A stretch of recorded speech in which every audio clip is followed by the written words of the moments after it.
Hello, everyone.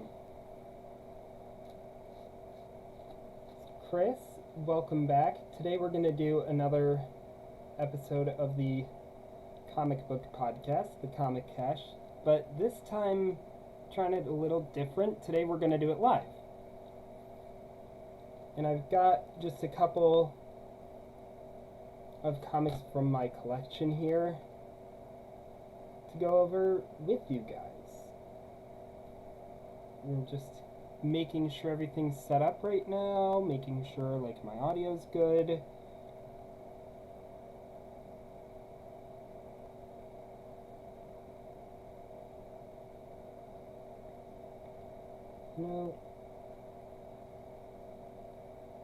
And of course giving people some time to get here before we start chatting.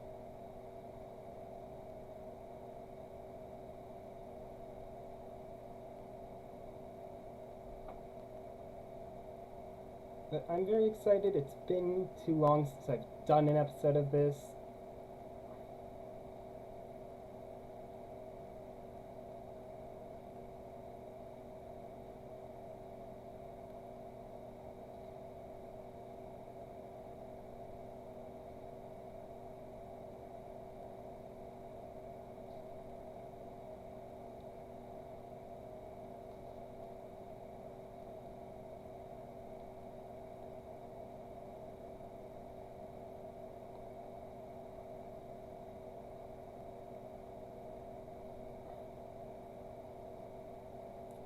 Let me just adjust my light a little. Oh, that's worse.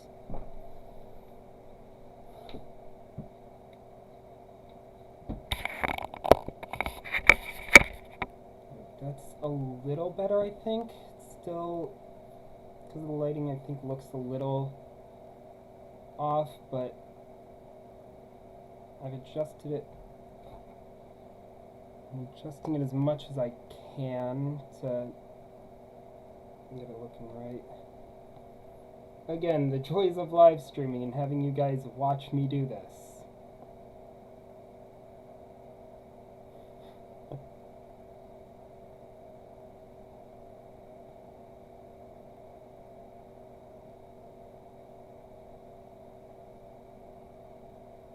Alright, so now just kind of diving into things here. The first issue I'm going to discuss today is a fun little Human Torch one-shot. It's Human Torch issue 12. Again, these are just ones that I kind of have already that I think are self-contained enough to work on their own. Like, because this, really you can kind of go into this without any prior reading. It was written by Carl Cassell. I don't know if I'm pronouncing that last name right. Pencils by Paco Medina and inked by Juan Velasco.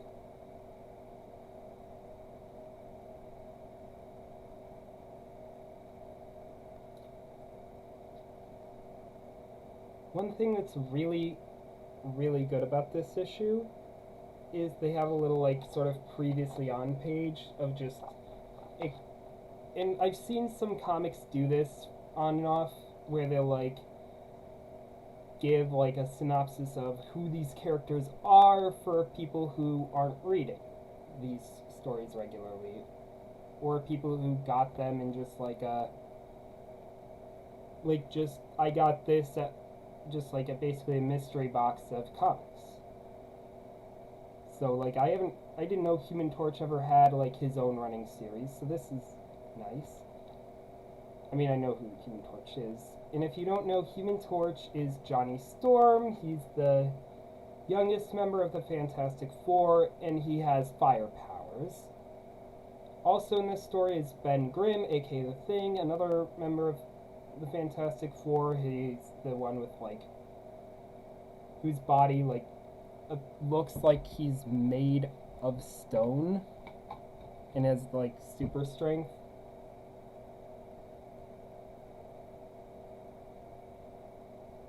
And then they also list Dragon Man, which is like this artificial, like basically, you know, your classic like monster created by a mad scientist, but is also sort of misunderstood. Like, okay, so the Dragon Man, he's probably the weirdest character in this.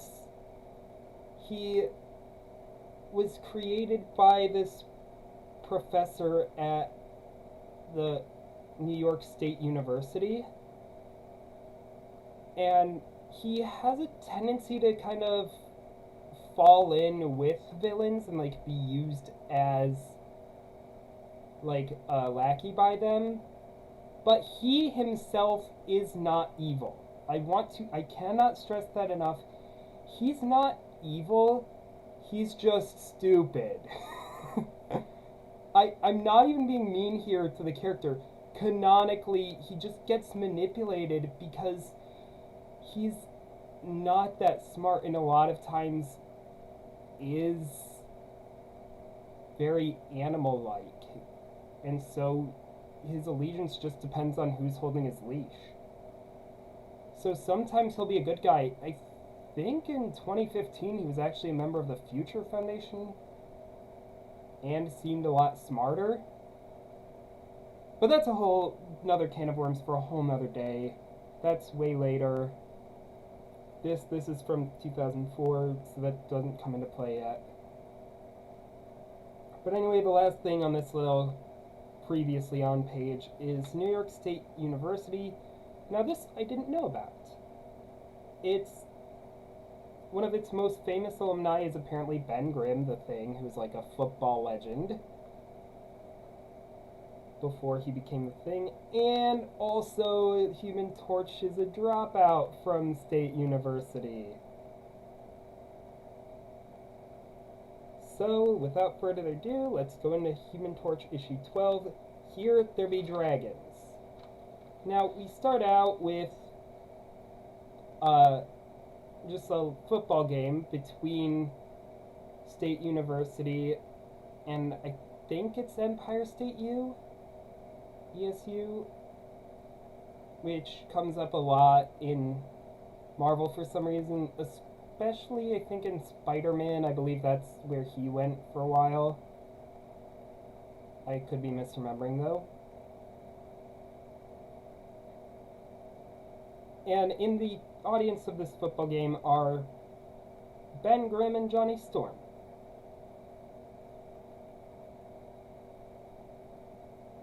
And Ben is being like a typical like armchair quarterback, like, fake and fade, you morons! They're gonna fake and fade! Get a guy over there! I should know, I invented that play! You want I should come down to explain it to you? You see that, Johnny? A blind man could see that. And Johnny says, like, I'm trying not to be seen. Maybe you were like the football pro around here. But with the amount of school spirit flying around here, if they see, like, the local dropout, they're gonna be pissed. And then Ben just kind of tells him, like, relax, they're all focused more on the game, you're fine. So just sit back, relax, and enjoy the most exciting game on earth. And then Johnny says, like, this isn't, you call this exciting? You know what I call exciting? A ton of steel going 200 miles per hour, fighting the laws of nature to make a corner, hold the road, and beat a dozen other guys to the finish line. That's exciting. To which Ben is like, what, really? Racing? Ew. Like, that's just people moving their arms a little bit. You might as well call video games a sport. Which, that does not age well, given that esports are a thing now.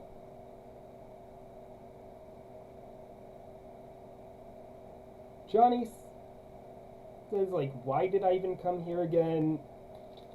And Ben humorously responds, like, 2 words, cheerleaders.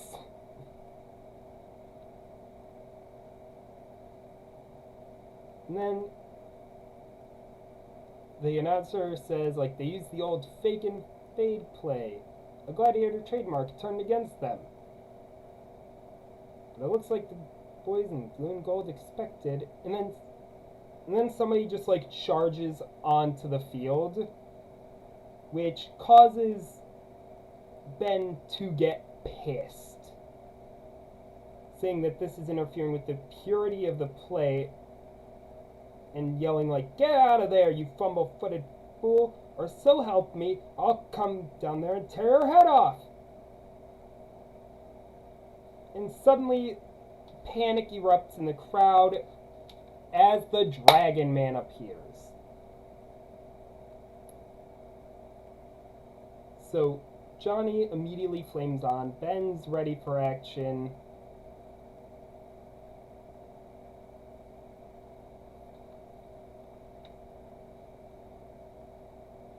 They ask at first, like, whether they think it was a prank, but they decide, like, probably not. And the reason they think it's a prank is because the guy who made the Dragon Man is from New York State University. And so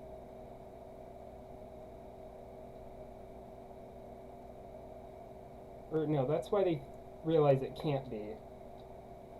But Ben initially is like, this had better not be a setup so those Empire pansies can claim they lost an account of creatures on the loose. And Johnny's like, but Dragon Man was created in State U. I don't think it's a prank.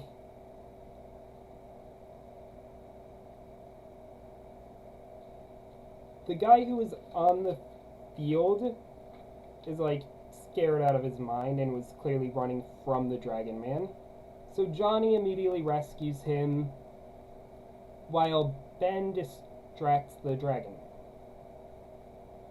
and, like, slams him down onto the ground. Turns out the guy who's running from the Dragon Man is Professor Gilbert, the guy who created him.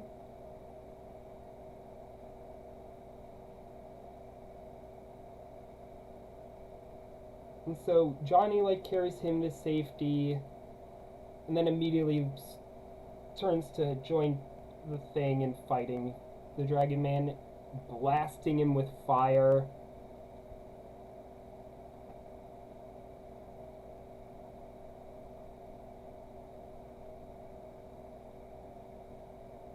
The moment, like, Johnny arrives and does that, he flies away.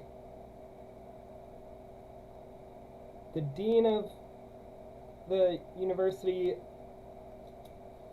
kind of just pops up and is like, "Oh, thank you." And, like, is like, "What just happened, though?" And then the professor gives some exposition of, like, the Dragon Man is specifically after him. He doesn't know why. He was working in his lab, working on what he describes as his latest and perhaps greatest project since the Dragon Man, and then the Dragon Man himself attacks.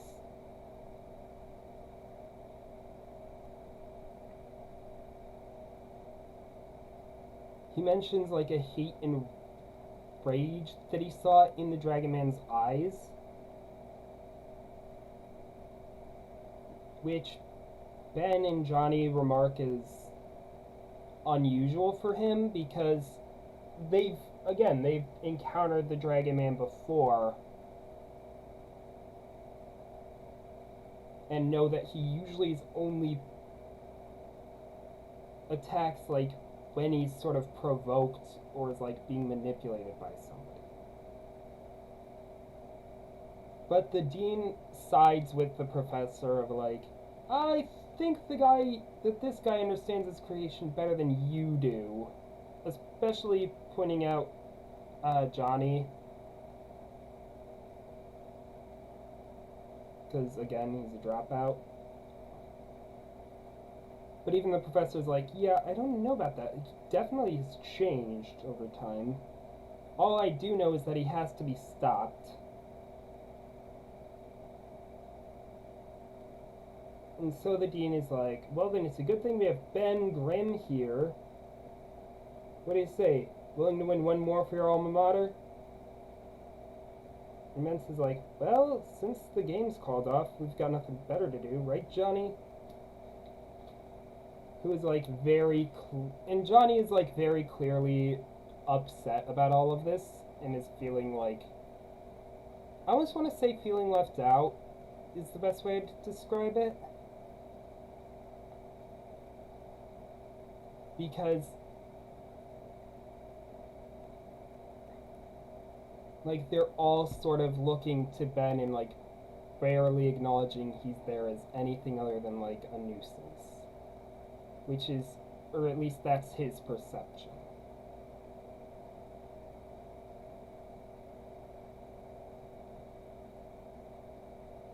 So he's like, but he does agree, but he does ask what Professor Gilbert means when he says that the Dragon Man has to be stopped. And Gilbert clarifies, like, it means the creature is no longer functioning properly. It's dangerous. It needs to be shut down. And so the thing immediately is like, what? You mean we just need to, you want us to kill him? Gilbert says, like, deactivated. The Dragon Man's an artificial construct. With Ben saying, like, that doesn't change the fact that he is actually alive. The dean points out, like, people could die, but Ben refuses to budge, like, he's not gonna kill the Dragon Man. Like, superheroes generally don't kill.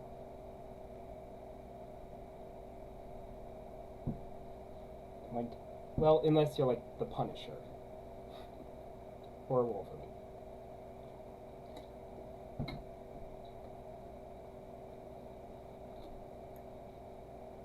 But the dean asks, like, do you guys have a better idea of how to deal with him? And Johnny says, like, yeah, I'll take care of him. Like, we bring him in and I'll take care of him. I'll freaking adopt the Dragon Man.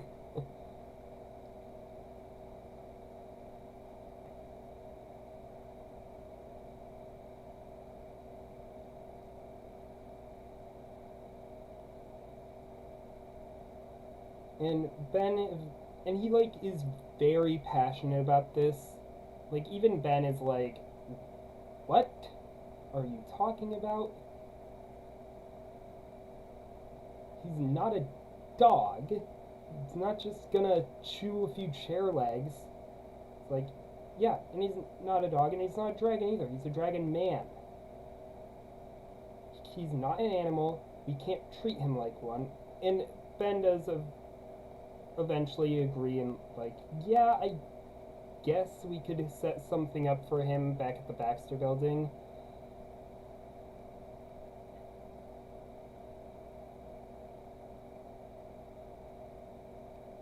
The dean says, like, I understand your sentiments, but please just don't do anything stupid. And Johnny's just like, yeah, well, I guess there's a reason I never graduated college. And so they decide to, like, set up a trap using the, like, at the professor's lab. And so we cut to them sort of waiting around. Johnny is just using his powers to juggle fireballs, just clearly just, like, kind of fidgeting. Eventually Ben gets pissed off. He says, like, how's a guy supposed to sleep with you pacing around, setting Lord knows what on fire? And then he sort of backpedals of, like, sorry, don't mean to get crabby with you, I'm just tired. You're not doing anything wrong.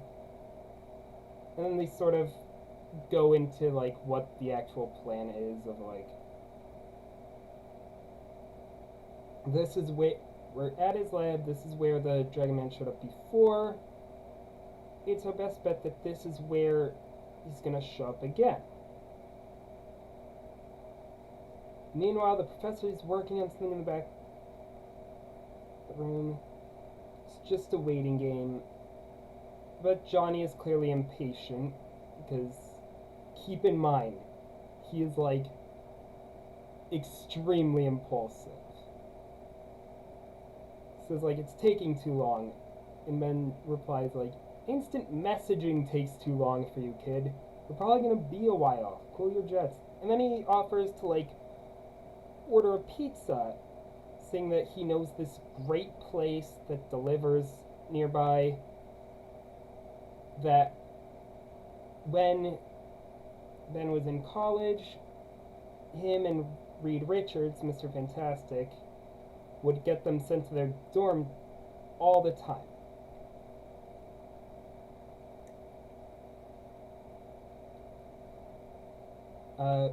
Johnny just says like he's not hungry. Ben says like, well, I am. I think maybe the professor is. And then he's like, nah, all he wanted was to get back to his project. He's obsessed, really. He didn't used to be like that. And Johnny just says like, I wouldn't know. Ben points out that it's weird that the professor won't show them what he's working on, and wonders like what it is. Johnny just says like, you tell me, you're the graduate. And then that's when Ben is like, oh, that's what all this is about, huh?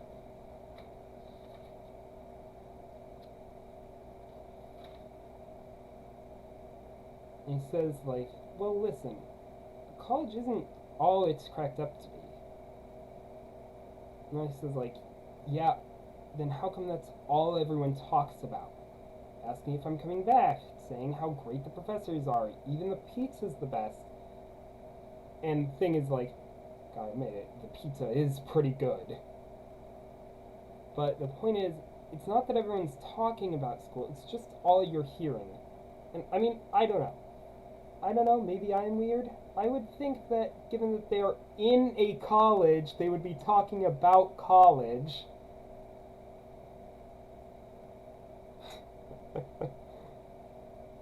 But regardless,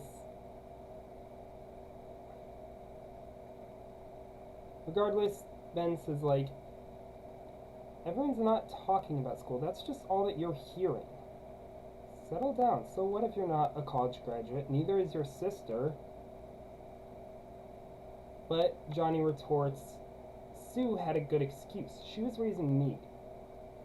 Reed is Mr. Multiple Degrees, and even you, Ben, have a sheepskin. That's 3 of the Fantastic Four, and even I can do that math.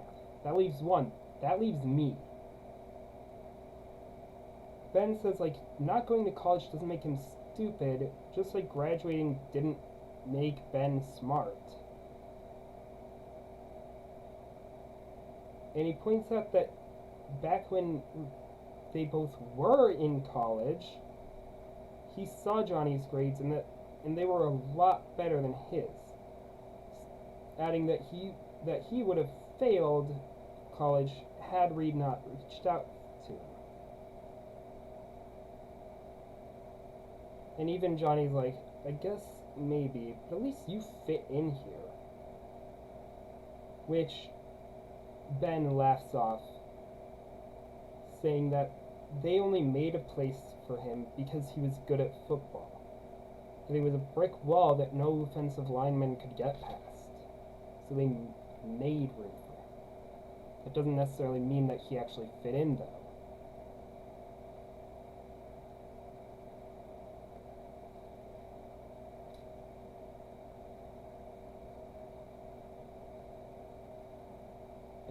And he kind of says again, like, no one's ever thought better of me just because I finished college. No one's ever thought worse of you because you didn't. No one except you.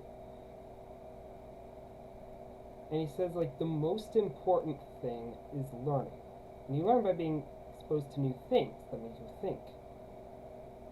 And Johnny has a lot of that. He's been to the negative zone. He's been to all around the world. He's seen some crazy things and learned a lot during his time with the Fantastic Four.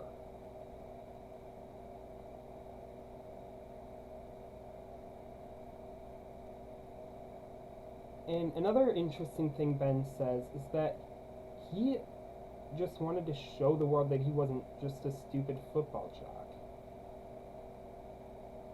And that the thing is, you have to want to go through college. You have to actually want the diploma. And he says that sometimes he doesn't think that Johnny knows what he wants.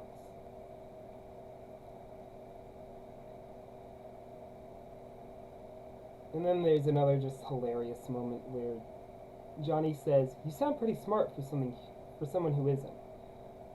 And Ben responds with, "What can I say? I'm a walking paradox." Why I'm walking a paradox, I'll never know.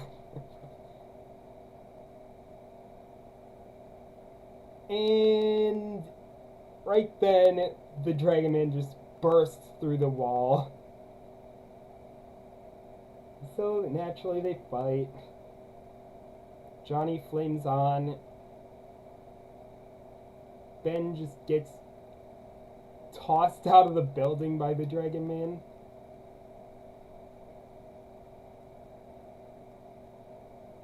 And a giant robot blasts the Dragon Man.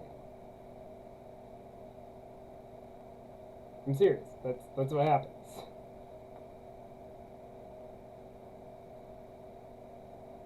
As the professor reveals what he has been working on. And I'm just going to show you guys.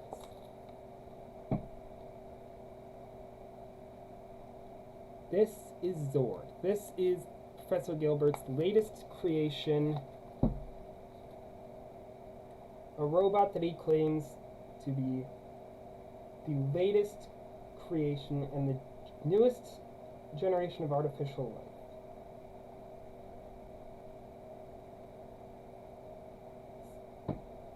Comparing the Dragon Man to a dinosaur that this will render extinct. And so the Dragon Man and Zord fight. Johnny protests the whole situation, saying, Ben and I had this covered.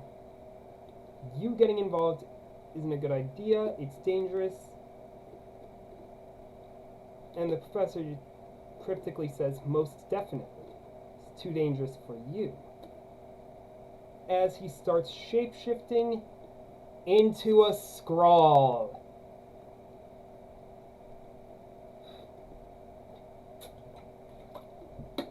The professor was a Skrull this whole time. Bum, bum, bum.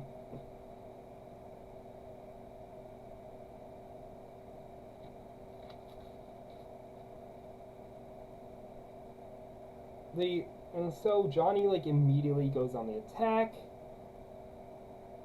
trapping him in a ring of fire. The Skrull taunts that if he hurts him, then you will doom Professor Gilbert to die, saying that Johnny would have no hope of finding him without the Skrull's help. We get a few action panels of the Dragon Man continuing to fight the Zord robot.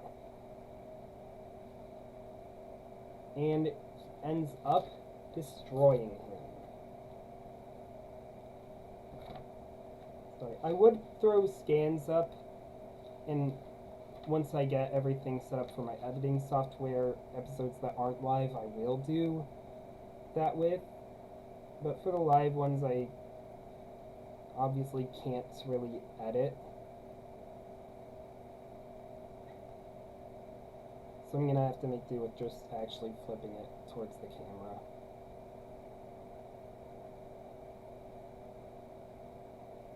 The Thing finally rejoins the battle.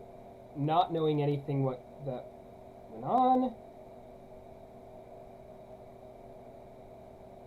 So he initially runs in at the Dragon Man like, it's clobbering time! And Johnny just flies in saying, no, no, no, no, no, and no. While he's carrying Professor Gilbert. The real Professor Gilbert, it seems. Ben, again, not knowing what's going on, is like, dude, what are you doing? Bringing him down here. Dragon Man will tear his head off. And Johnny says, like, it's okay, this is the real one. And he, without even being filled in, Ben's just like, don't tell me. Skrull. And Johnny just responds, Skrull.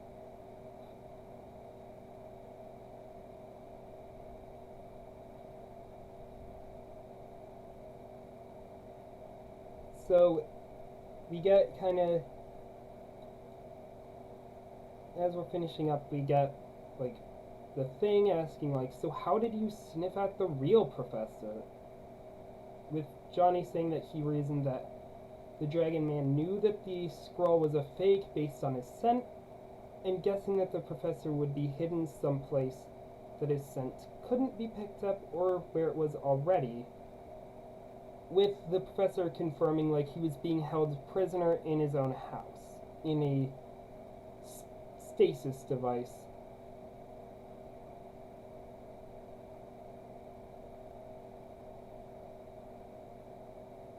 Ben asks what he did with the Skrull, figuring that he probably threw the Skrull back in his own stasis chamber to hold him. And Johnny's just like, what? I have no idea how those work. I burned it to slag while I was freeing the professor. I just knocked the Skrull out. The professor asks, like, kind of wonders aloud, like, what the Skrulls were planning. And Thing and Johnny are just like, don't know, don't care. The Dragon Man at this point just flies off. And Ben is like, what? He's getting away! The professor calmly just reassures, like, there's no need for concern, he'll be back, he always comes back. And Johnny is shocked at that, like, what, he's just been coming and going for years? That's correct.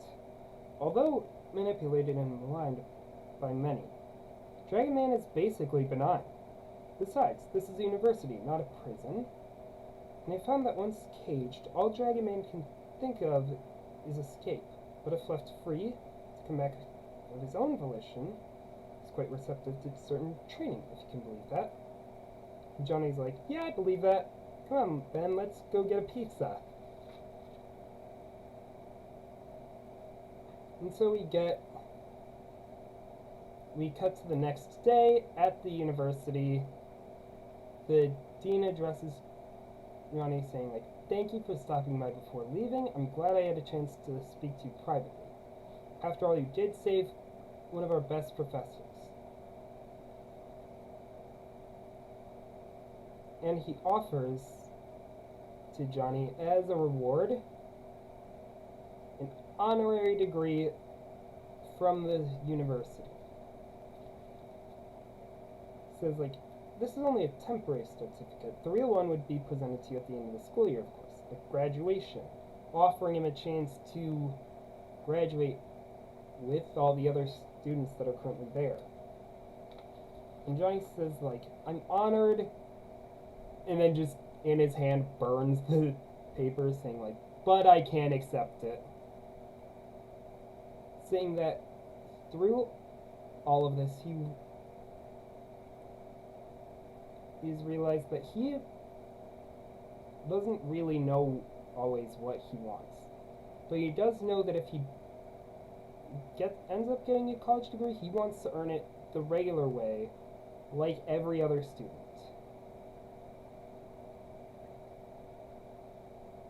And so they part ways with the dean saying, like, well, I'd be happy to help you out. Our doors are always open to you. saying that he'll probably be back one way or another. Overall, this is actually a pretty good one-shot. It's very, like, obviously lighthearted and can be very silly, but I actually really like this.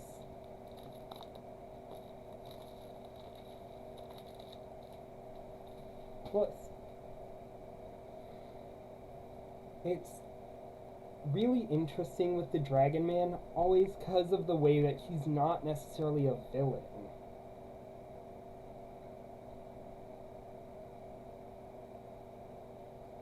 And honestly, I would give that one like an 8 out of 10.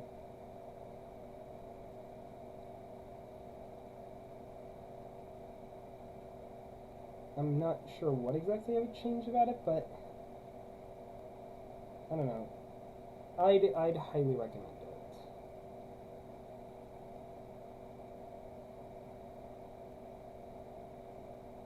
Let you guys in the comments let me know what you thought of that one.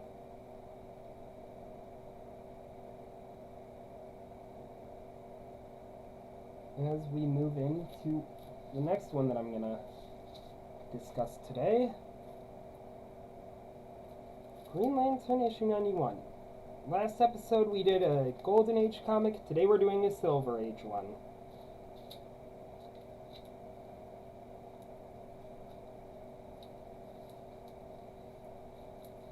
So it's Green Lantern, co-starring Green Arrow, Volume 2, issue 91.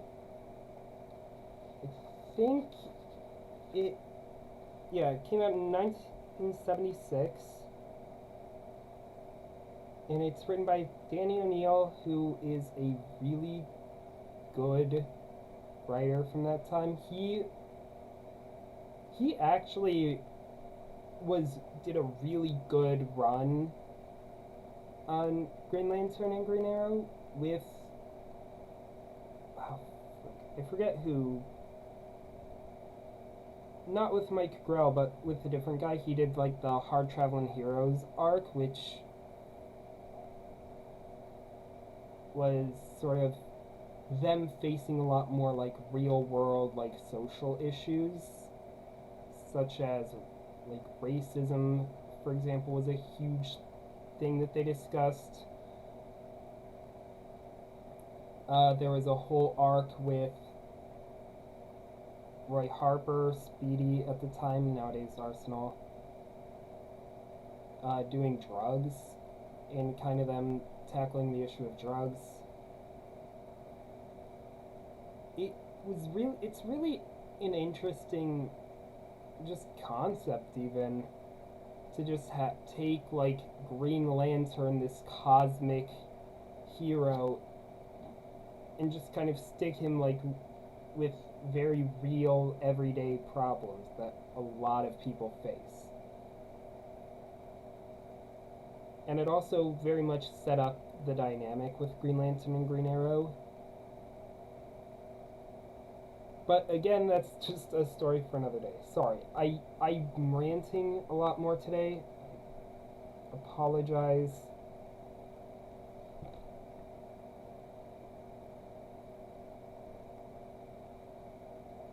But this one isn't quite as like groundbreaking as that arc, but like with everything else I've read from Denny O'Neil, this is pretty good. So we start out with this awesome splash page. The Golden and Silver Age did this a lot more than we'd see now. I actually can't remember the last time I've seen like a modern comic do this.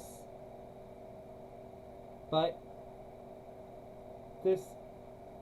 a lot of like the Golden and Silver Age stories would start out with just a splash page that isn't necessarily anything that's actually happening in the events of the story, but just kind of sets the stage. We saw that as well in the Joker's Comedy of Errors, if you'll recall. While there was the narration saying like, I'm sure you've committed some boners in your time.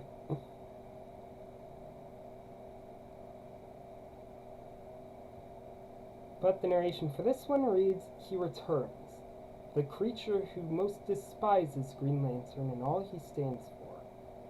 An outlaw whose soul is a boiling cauldron of sheer hatred. Sinestro, with a scheme that can only end in the death of both Green Lantern and his friend Green Arrow. From a planet trillions of miles distant to the very soil of Earth, they battle as Sinestro plots the revenge of the renegade."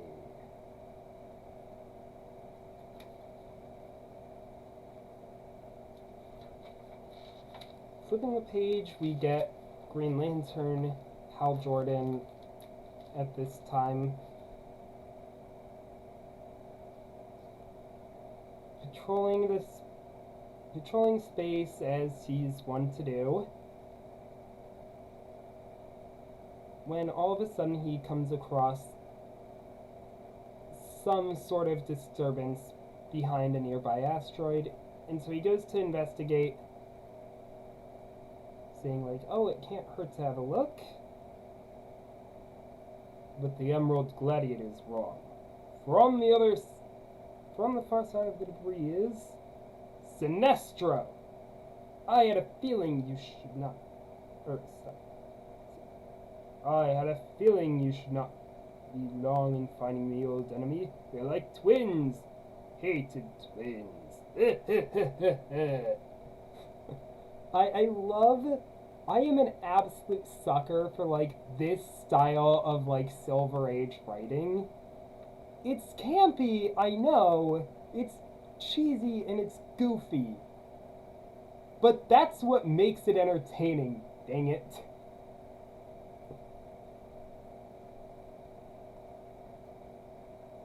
And fortunately for me, the dialogue continues. Wrong. We're not twins. We're not even brothers. You abandoned any kinship with me the day you turned traitor to the Green Lantern Corps. You expect me to obey that bunch of tired old fools, the Guardians? I am greater than all of them put together. A claim I've often heard you make, and have yet to see you prove. It's like a freaking, I swear, you've probably heard all of this dialogue,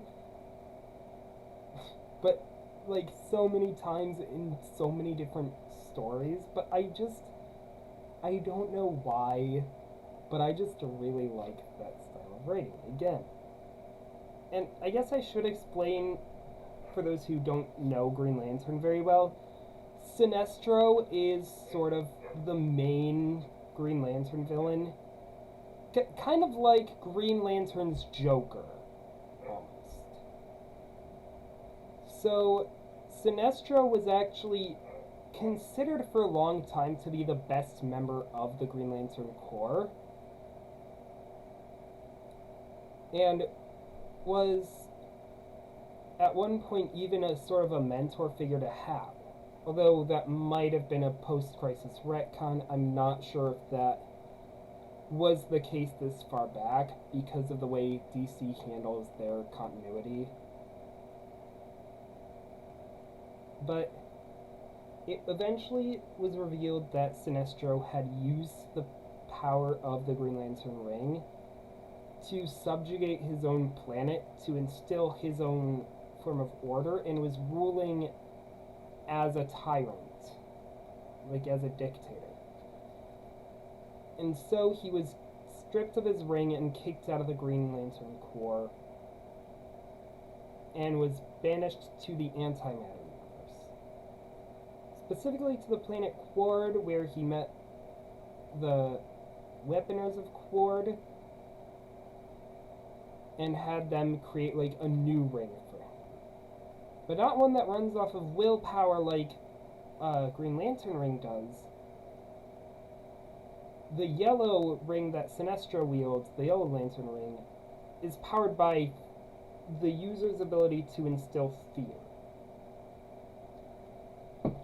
which is, in Green Lantern lore, the opposite to willpower.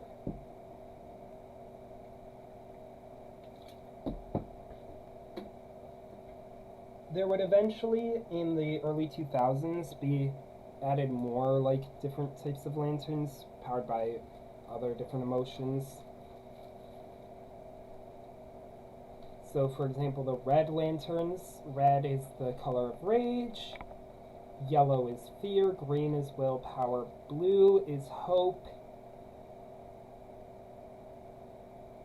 Orange is avarice or greed. Indigo is compassion, and violet is love. And then there's also like a black lantern core, which is black is death, white lanterns are life, and then there's ultraviolet lanterns, which I'm pretty sure is just supposed to be just pure negativity? I don't know, I don't know enough about the ultraviolet lanterns.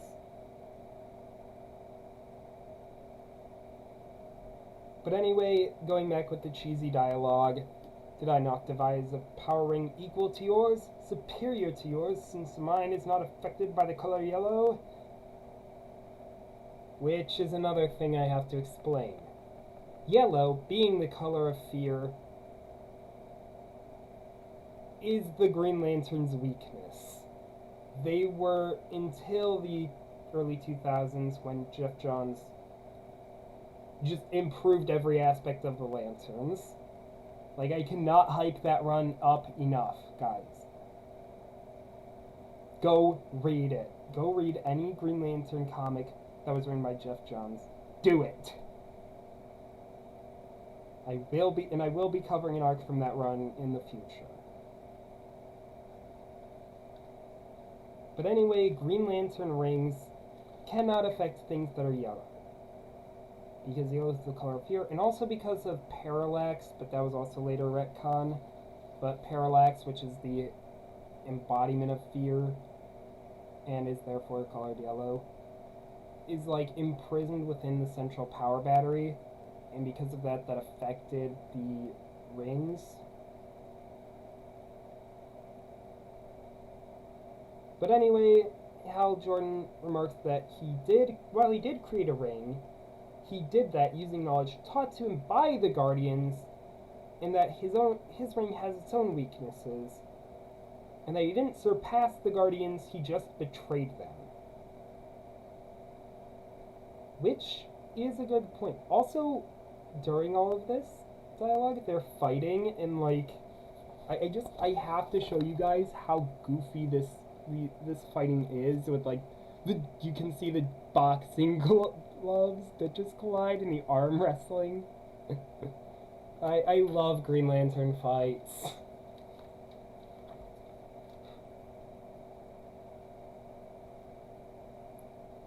And then we cut to the planet Oa, where the Guardians of the Universe, the creators of the Green Lantern rings and like the heads of the Corps, are. And they're just remarking, like, it's a pity that we cannot witness the struggle between the Green Lantern of Earth and the Outlaw Sinestro. But a hydrogen storm prevents our communicating with them. Of course, we would not interfere if we could. Once a being becomes a Green Lantern, his actions are his own, provided he remains true to his ethics. Still, we could save the Green Lantern of Earth and his friend Green Arrow much peril if we could tell them of Sinestro's plans. We cannot. Therefore, let us end this useless discussion. I think Guardians should be not allowed to mention the word useless ever in regards to anything except for themselves. Like, that exchange of like them just talking about how they can't do anything and wouldn't do anything anyway. I want you guys to take that and just remember that anytime anybody mentions the Guardians of the Universe, because that is exactly what they're always like. And then when they do actually do something, it still is just horrible and backfires. Their one success is the Green Lantern Corps.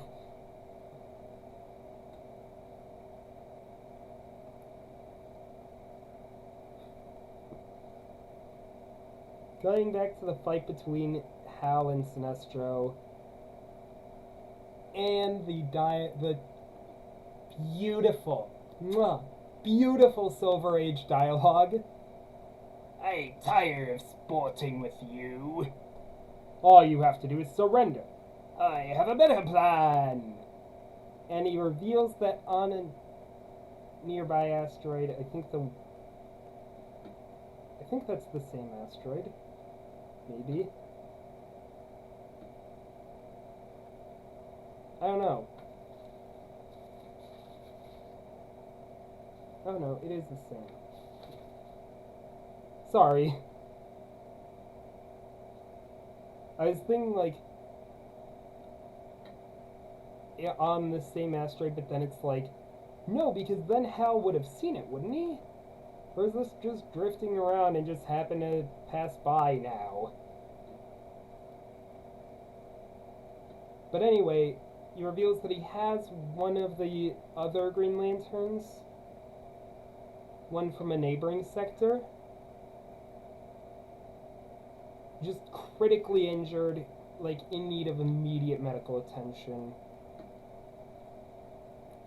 And he leaves Hal with the classic hero's choice.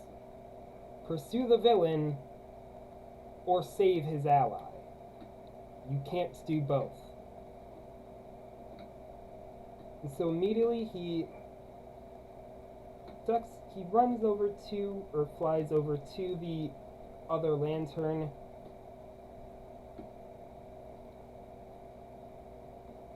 Even while this guy is like protesting, like, no, don't worry about me. You need to capture Sinestro. On my planet, justice comes before mercy. But Hal just responds with, yeah, but on Earth, on my planet, we believe in mercy. Or at least we try to. And the Guardians say we should heed our own code in these matters. And so he flies the dude off to his planet with Sinestro saying, farewell, we should doubtless meet again. I think the only thing we could get that could make it even more like classic Silver Age is if we had like Sinestro twirling that freaking silly mustache he has.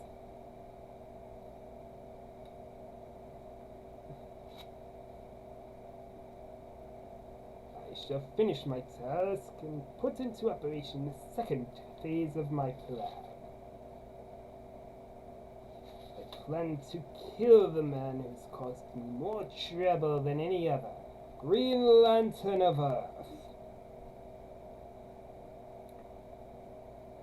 And so and as he says this, he's like just using his ring to like mine the asteroid for something. We'll see that come into play later. And we cut to the other star of this book, Green Arrow, Oliver Queen.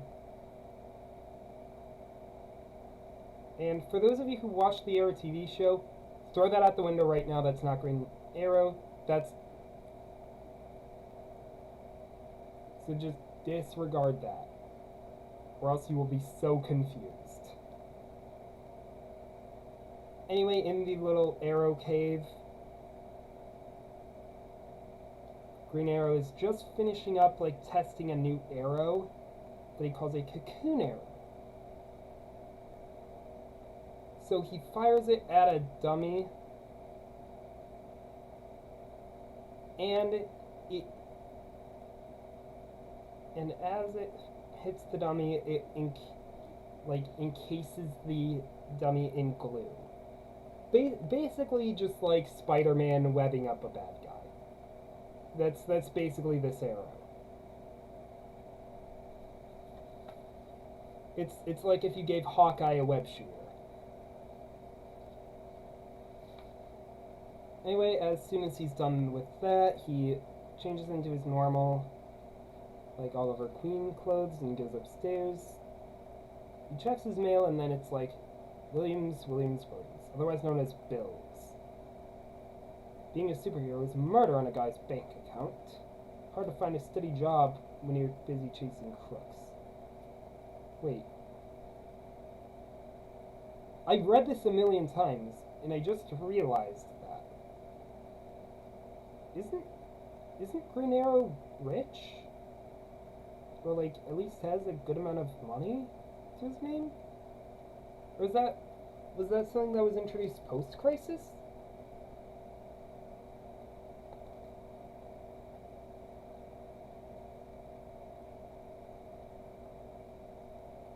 Hang on, I'm just looking that up here.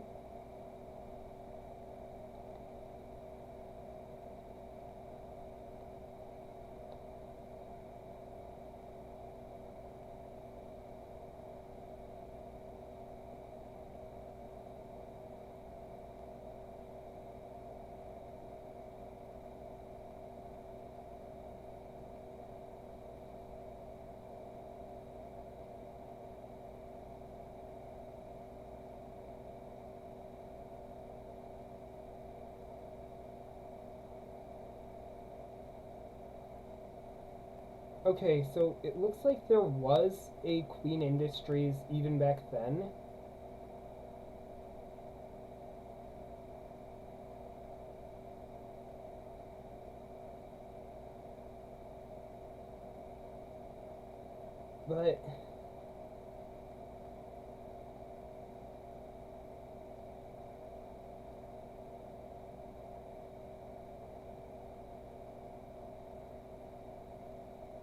But for a while, it looks like during the Silver Age, it looks like he did like lose control of the company and would eventually get it back later. Okay then. Sorry, I should have researched that beforehand. Anyway, he does see one thing that catches his eye in the letters, and it's an invitation saying you're cordially invited to, the invitation is addressed to the Green Arrow, and it says, you are cordially invited to participate in an archery contest to be sponsored by the Sultan of Shan, dress optional. And it turns out, like, that he has his postman, like, forward stuff addressed to Green Arrow to him. Which at that point, that postman knows that you're Green Arrow at that point, dude. And enclosed in the invitation is also a first-class plane ticket. And so he's like, might as well. I mean, nothing really to lose, and I might end up winning a prize. So he heads out to the Grand Duchy of Shan. Meanwhile, we catch up with our two lanterns. With the one who is like critically injured, saying at this point is in a hospital on his planet, saying like, Sinestro took me by surprise. He was hiding behind a small moon when I blundered right into it. I didn't have a chance. Hal asks like why he didn't finish him off, because that's not usual for Sinestro. And according to this lantern, Sinestro said that it wasn't worth it, and kept muttering about baiting a trap for Hal. And then he began removing metal from that asteroid, which we saw. Hal remembers that a mining operation is what attracted his attention to him in the first place, but he didn't seem prepared for a fight in that moment, so the trap must lie elsewhere, most likely on Earth. The lantern begs Hal not to leave because of that hydrogen storm that the Guardians mentioned. It will be dangerous to go through space at that time. But Hal says that he has to try regardless because the bait for this trap might be one of his friends. And so he recharges his ring, he goes through like the classic Green Lantern oath. In brightest day, in blackest night, no evil shall escape my sight. Let those who worship evil's might beware my power. Green Lantern's light!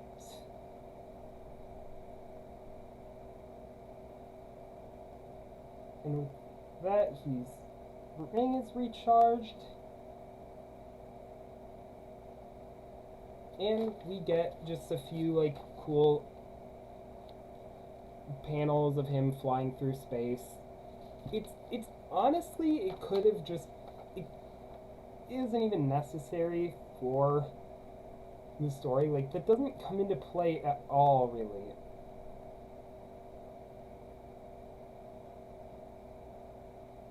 Other than, I think later we'll see, like, when he arrives, he's, like, tired from the journey. That, like, it's so,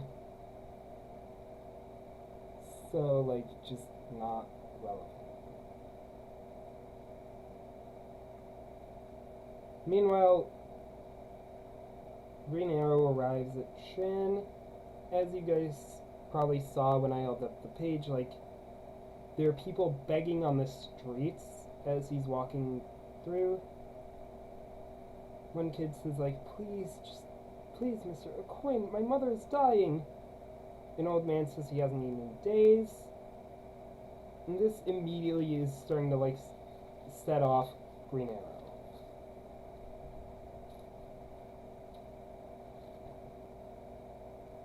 When he arrives at the palace, there's a lady begging one of the guards for a scrap of bread, and the guard just kicks her away. While the other guard says, like, ah, yes, Green Arrow, you're expected. But he just turns and points at the guard, saying, like, did you just kick her? Certainly. That's what I thought. And just punches him into the water. I love Green Arrow so much.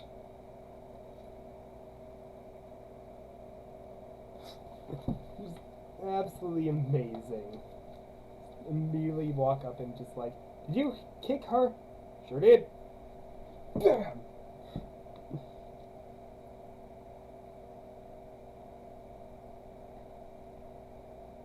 The other guard that didn't just get decked by Green Arrow, introduces him to a lady named Yolanda, who he describes as the finest maiden in all the land, saying that she'll be his escort. She welcomes him and he's immediately like, I'd like to discuss a few things with your sultan, such as the coming condition of his subjects. She says he can't meet the sultan until the contest tomorrow, saying that he's resting. So she leads him to his chamber and lets him know to, like, just call if he needs anything.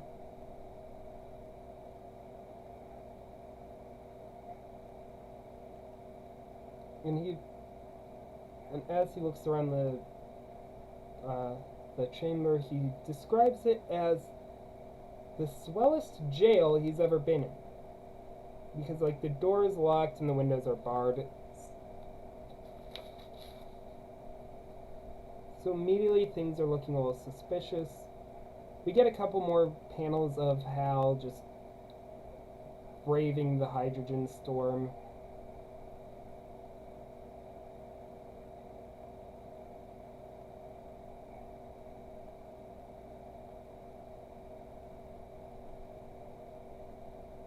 And meanwhile that night, Yolanda goes back to Green Arrow's chambers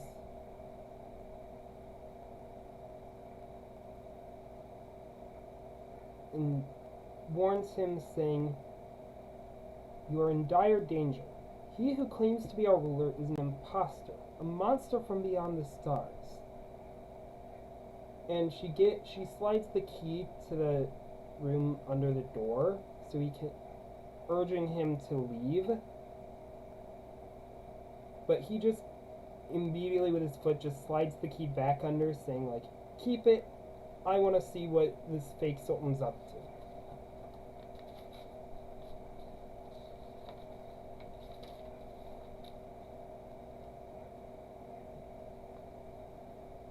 Following following morning,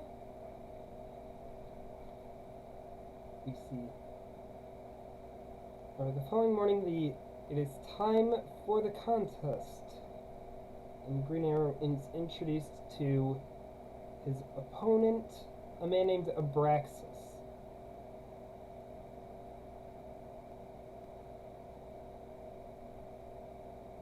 And when they reach the Sultan's throne room, Abraxas immediately bows in front of him, and Green Arrow is just like, no insult intended, but I prefer to stand.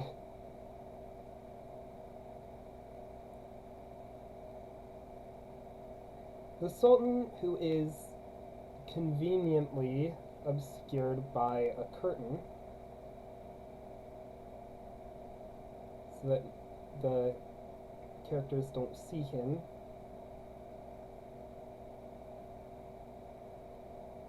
says that the winner of this contest will get 190 pounds of pure silver and Yolanda's hand in marriage. Green Arrow just says, like, I prefer to let the lady choose her own waltz partner.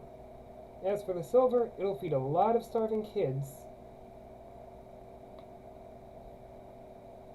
Which works really well for just good old bleeding heart Green Arrow. Like, that is totally what he would do.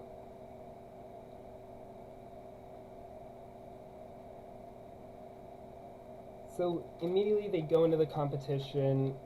They both shoot bullseyes. And then they're like, alright, that's enough warm-up. Let's have the real match. And so they decide they're going to shoot 2 arrows simultaneously. And whoever's arrows hits the other one's arrows in midair wins. And so they fire, and Green Arrow wins, and Abraxas acknowledges him as the superior archer. But the Sultan immediately is like, nonsense! He used trickery. Green Arrow protests, saying, hold on, I admit I have a lot of gimmicks, but this is a plain, ordinary garden variety arrow. But a guard whacks him over the head, and the Sultan, still behind that curtain, says, bind him. I have devised the most interesting death for him. Meanwhile, Green Lantern, finally finishes his journey through his little side quest through the hydrogen storm and lands on Earth.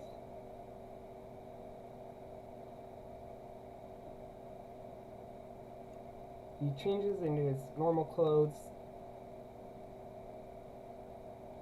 He just says, like, and again, the only thing that the hydrogen storm trip did is it said is to set up, like, he's not going to try to face Sinestro immediately, because between the fight that they already had and that trip, he's so exhausted that if they were to fight, Sinestro would have the advantage. So he buys a newspaper and decides to just read himself to sleep, and then he'll deal with tomorrow's problems tomorrow.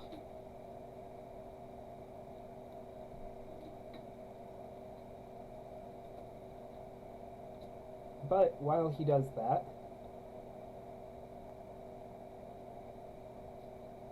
Green Arrow is chained up and placed on a giant scale. And on the other side of the scale is the silver. The Sultan addresses his people, saying, like, You, my people, are starving, no? However, you may have all that silver, a bar to each person. 1 silver bar will feed your families for a year, but I should warn you, the moment the silver is gone, Green Arrow will drop into a vat of boiling oil. So they each are going to take the silver, the scales are going to tip, and Green Arrow is gonna die. But I have to say, what cracks me up is the way this is drawn.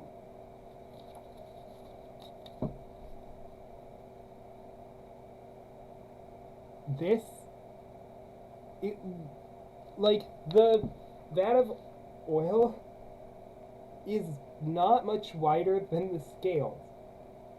And there's nothing binding Green Arrow's feet. So he could just jump off of it. I don't think that's... I think it's intended that he can't do that, but the way it's drawn makes me think that if he had common sense, he would just step off of the scale and then he would be completely fine. He'd probably have to fight the guards. But also, he's a superhero and could easily do that.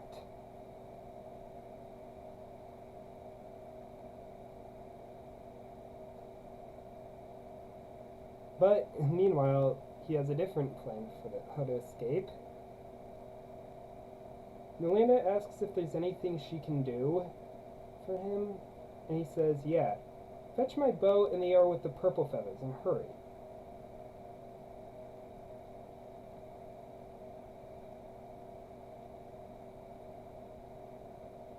While she does that, all the people, like, all the peasants immediately, like, start taking the silver, and each one, like, gives their reasoning. Like, one of them says, like, I'm sorry, my family withers away from hunger. And there's another one who's like a hunchback who says that because of his condition, he physically can't work. And so, like, each one goes, and as they all take the silver, they mutter, like, an apology to Green Arrow.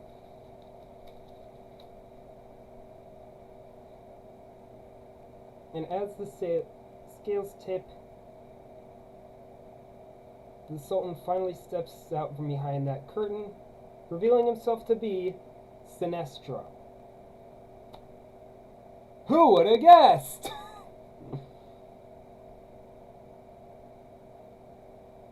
But this bit of dialogue actually is a little interesting. I had planned to use the silver ore in another fashion against Green Lantern, but this is better.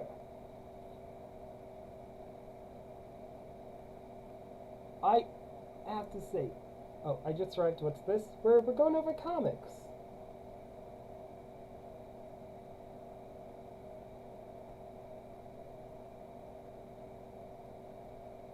So, I want you guys to just tell me in the chat, or after this goes up, like after this stream is archived in the comics as well, you can do this.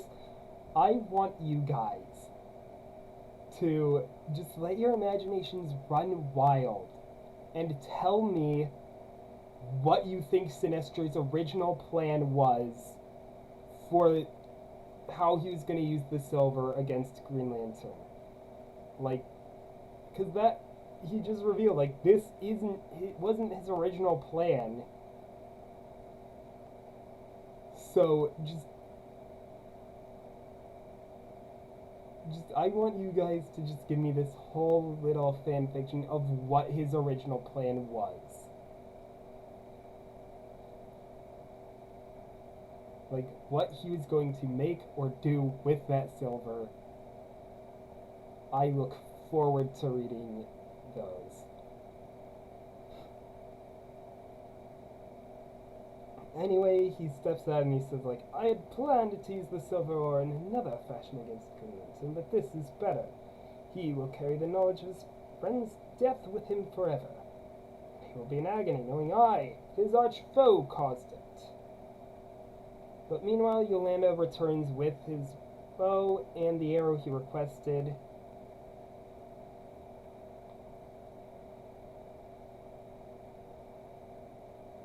And he shoots the arrow that, like, uses the glue arrow that he made earlier.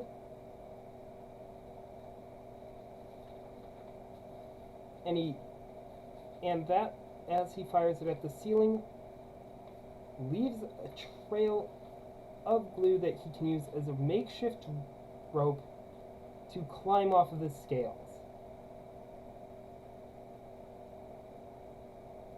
And just as the last person takes the last piece of silver off the scales, and so the other one falls into the oil, immediately as that happens, he uses the line of, again, glue. It literally is just like if Spider-Man was an archer with how he's using these arrows.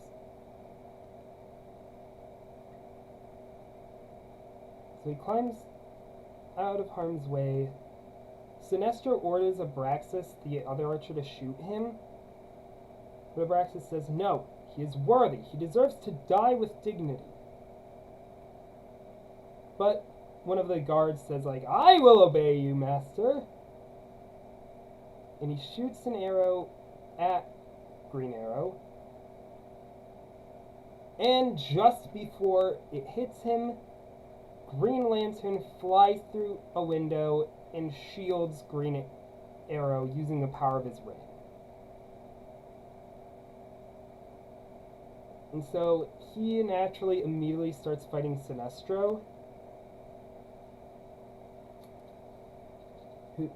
who fires a beam at Green Lantern.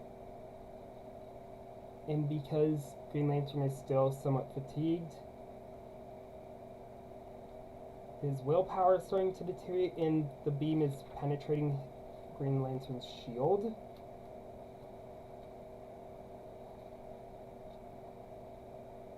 But as Sinestro advances on Green Lantern, Green Arrow drops down on him, knocking him out.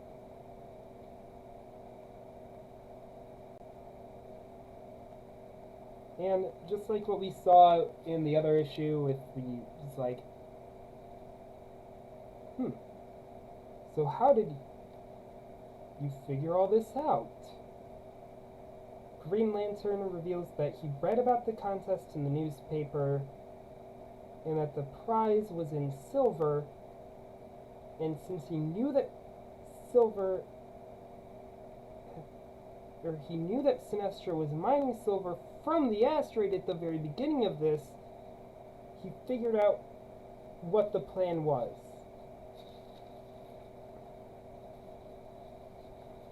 And that is the end of Revenge of the Renegade. This is actually one of the better Green Lantern issues that I have.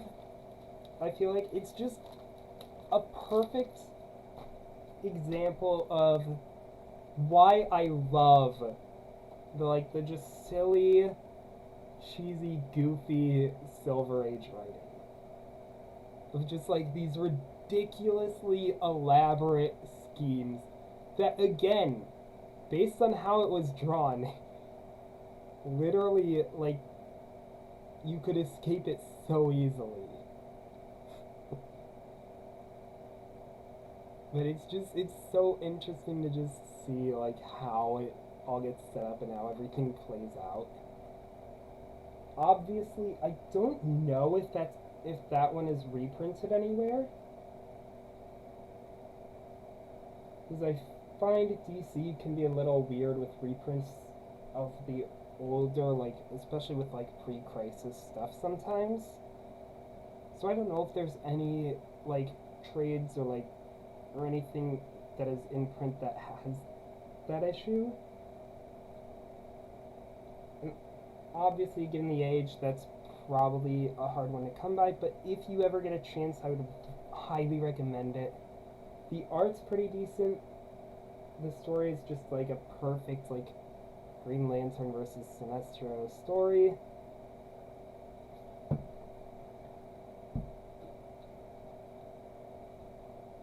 And while cheesy, that just adds to the charm, at least for me.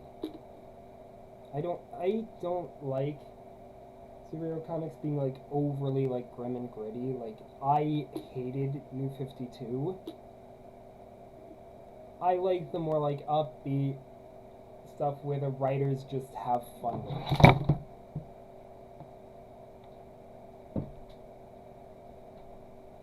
Sorry, someone just fell. Yeah, let me know what you guys think of that one in the chat or in the comments. And let me know what you think of the other one, the Human Torch one.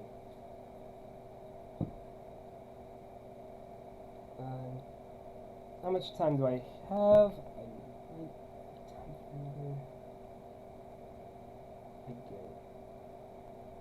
Hang on, I'm gonna go over one more tonight probably, but I do have to just go grab it real quick.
Alright.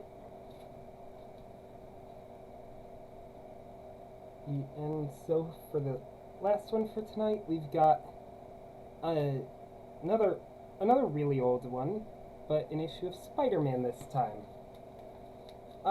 This is another one that I've kind of been meaning to do for a while. This was almost the first one that I actually did for the podcast, but I decided on that Batman one because I figured that was funnier. Because while this was issue 30 of Amazing Spider-Man, given the way that Marvel is trying to ruin their own reputation right now with Spider-Man,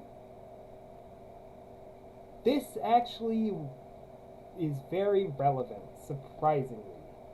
And I've not seen anybody...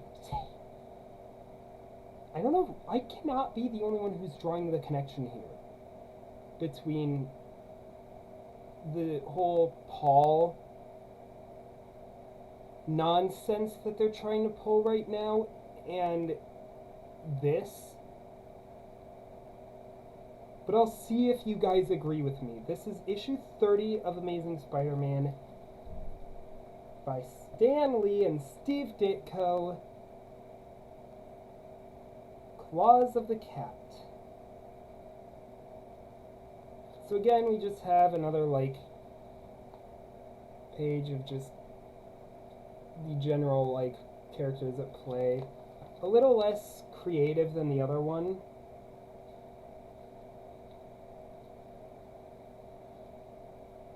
But Spider-Man, Claws of the Cat. in which our web-spinning wonder encounters a brand new foe while finding himself still beset by the same old problems.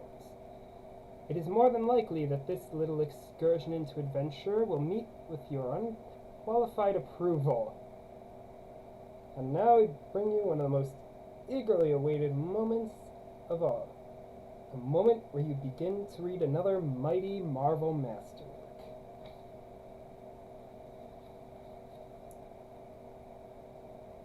So we do get sort of like a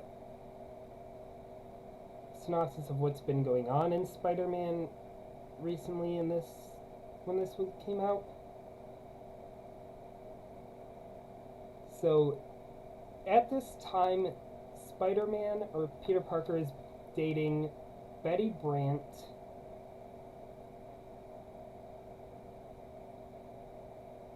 But they had recently introduced a new character, Ned Leeds.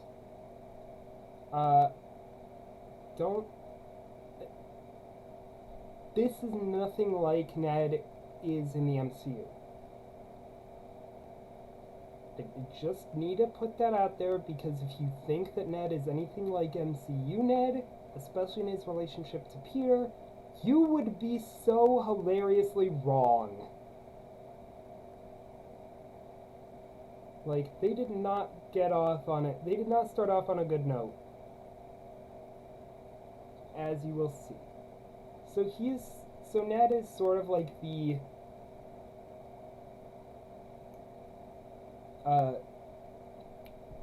words are hard today for me.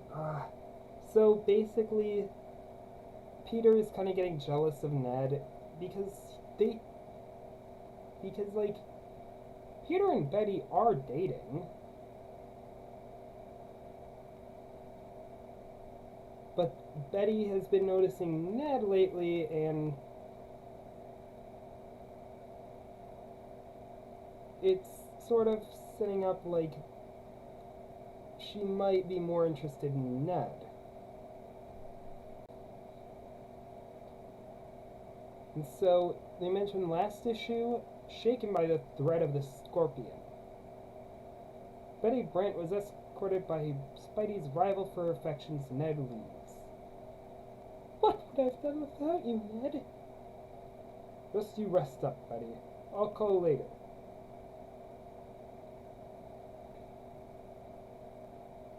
Meanwhile, Aunt May has been having fainting spells, but Peter doesn't know because she doesn't want to worry him.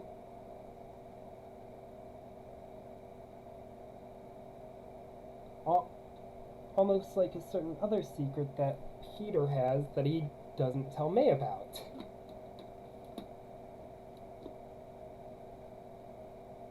And, of course, their neighbor, Mrs. Watson, is here.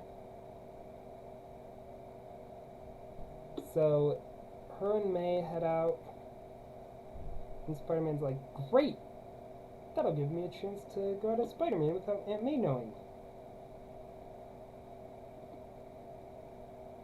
And so he kind of patrols the city.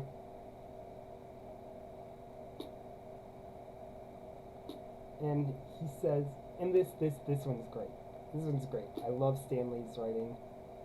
Wouldn't you know it? Just when I'm in the mood for some action, this city's as dull as Jonah Jameson's wisecracks.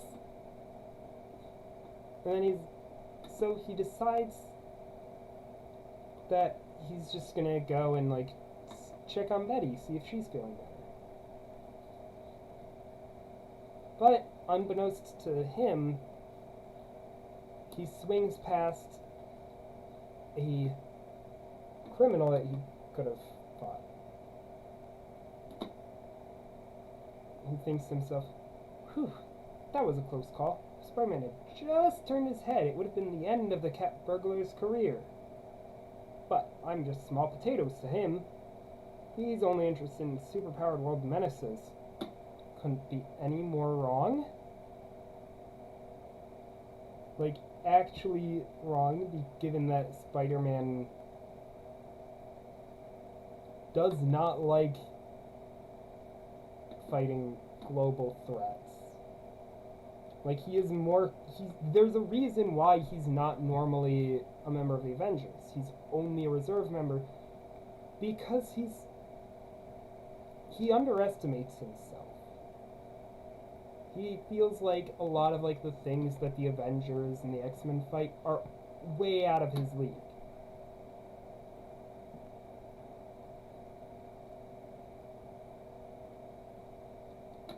Anyway, this burglar continues thinking to himself like, a burglar who has to use a special tool just to break a simple window lock would be beneath his notice, I hope. And so he sneaks into this apartment building.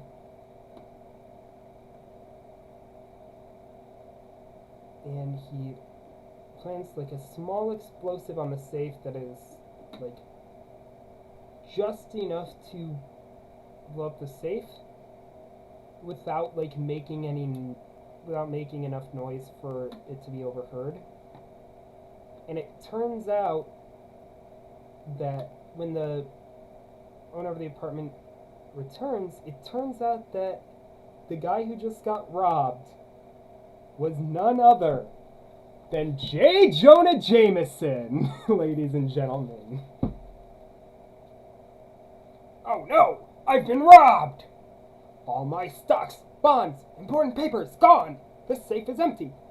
Someone is going to pay for this!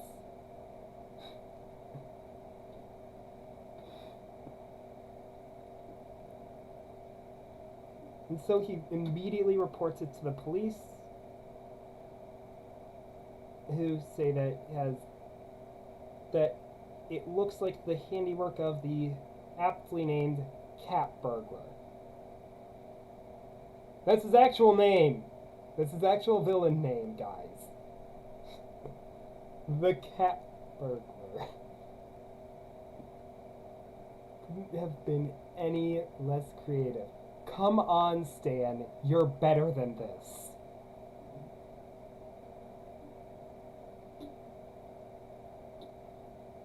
Anyway, J. Jonah Jameson says, well, he picked the wrong victim this time. I'm offering $1,000 reward for his capture. That ought to do the trick. I want pictures of the cat burglar.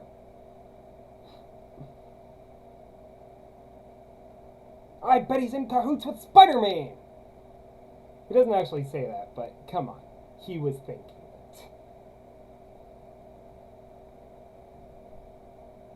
Actually, if this came out today, he totally would have been, accusing Spider-Man. He surprisingly doesn't in this comic.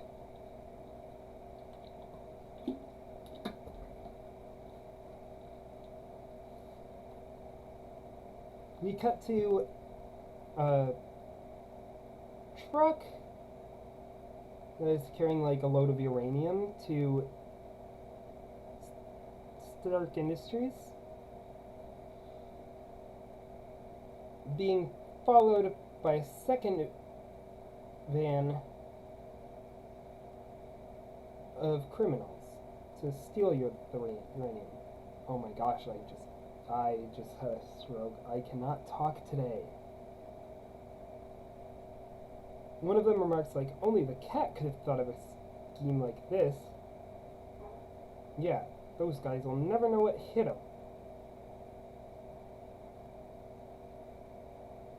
And so what they do, and I just have to show you guys because it looks absurd. So they take a plank on the top of their truck and walk on that over to the other truck. This is what I mean when I say that just the stuff that the bad guys would do in these old Silver Age books was so goofy, and I love it.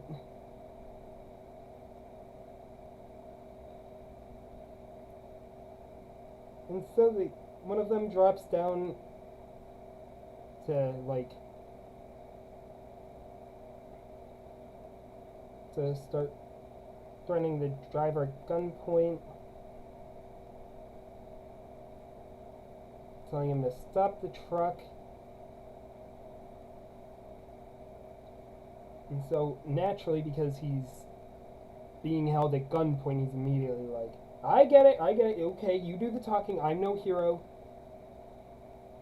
One of the other thugs thinks to himself, like, I thought I heard something behind me, like a soft whoosh of air. And it turns out that whoosh of air was Spider-Man.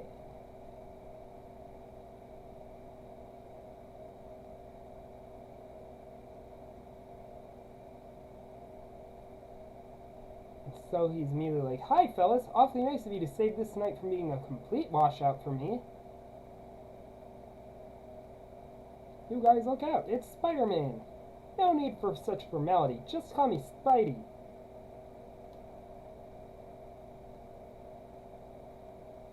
And meanwhile, two of the thugs come up with a little plan for this. So what they decide they're going to do is these thugs are wearing magnetic shoes, but Spider-Man obviously just showed up so he doesn't know that.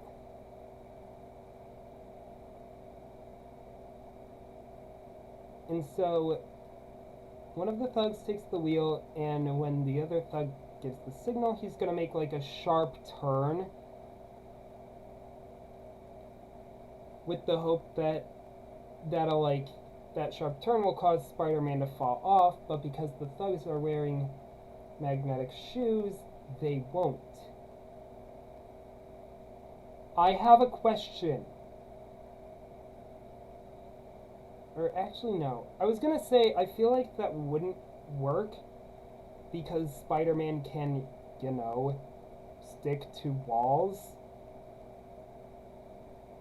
But I guess, like, I think he does require conscious effort from him to, like, stick to something, which is why, actually, one of the few ways you can get him off of a wall is by knocking him out. He just falls to the floor.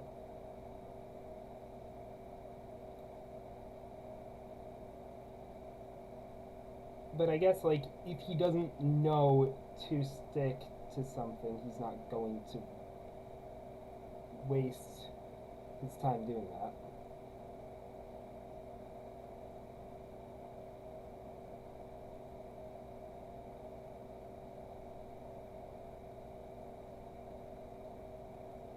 But anyway, Spider-Man's fighting them.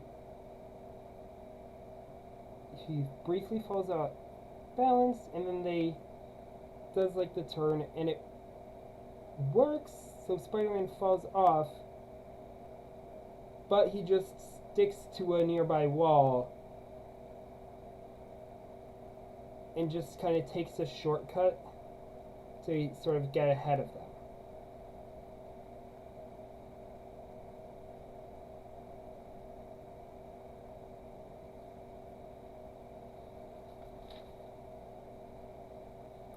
But they do get away, and Spider-Man gets a little distracted when he hears on the TV that J. Jonah Jameson, the public-spirited newspaper publisher and philanthropist, has offered a $1,000 reward for information leading to the capture of the cat burglar. And so immediately, Spider-Man is like, okay, I have to be the one to catch him. Just to see the look on J. Jonah Jameson's face when he has to pay me money.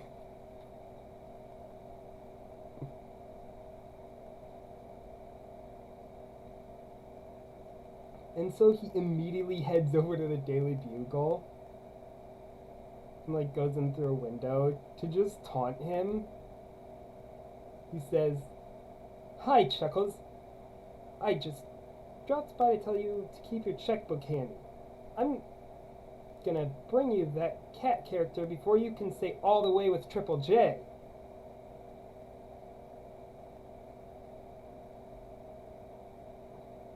Spider-Man! Now there's a snappy comeback.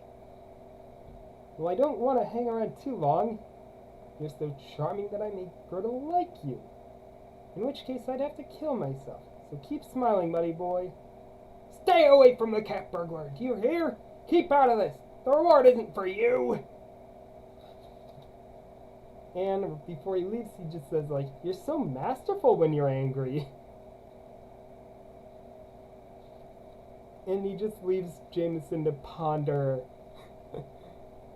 the idea of Spider-Man actually catching the cat. It'll be just my luck that he does capture the cat. I can see it now. He'll swagger down the street with the crowds cheering. I'll have to pay him the reward in front of the TV cameras, right in public. I'll be gloating underneath that ugly mask of his. To make it worse, I'll be a laughing stock because of the way I've always attacked him in my newspapers. I'd rather give the reward to the cat. There's only one thing to do. And he calls up one of his contacts. Find Foswell! Get him to the phone. I want to talk to him. And hurry. And so this... I don't know a whole lot about this guy. But Foswell is just like an associate of J. Jonah Jameson's, who has like some sort of contacts within the criminal underworld. And so J. Jonah Jameson instructs him to like use all his underworld contacts and to find the cat burglar before Spider-Man does. And so Foswell's going to use a disguise to like get the information.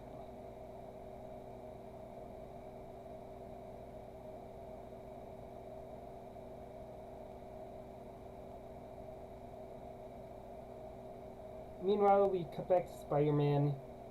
The trail's gone cold, so he's gonna start searching for the cat again tomorrow.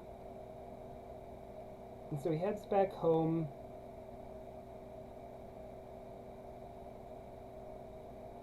He does also mention, and this is just sort of a gag throughout the issue, of Aunt May's apple pie. Or not really a gag, but it does get mentioned a couple times. But he says, like, this is Aunt May's apple pie night. I don't want to miss it. And so he leaves, like, early in the morning. He says he wants to go catch Betty before she gets to work. And he says, like, and thanks again for the apple pie. It was the most. And she's like, the most what? Just an expression, Aunt May. So long. I think what's really funny is that about that is just because obviously that's supposed to make kind of Aunt May look a little out of touch, you know, she's older, she doesn't know like the current slang, but nobody would use the word most in that context like that. So now her response is what most people would be saying if someone said that to them. That just makes me laugh a little bit. I don't know why.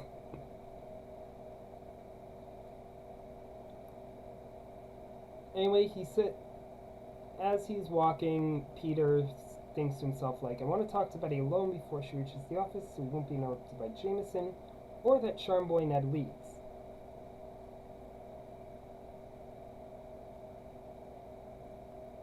And he bumps into Liz Allen, who at this time is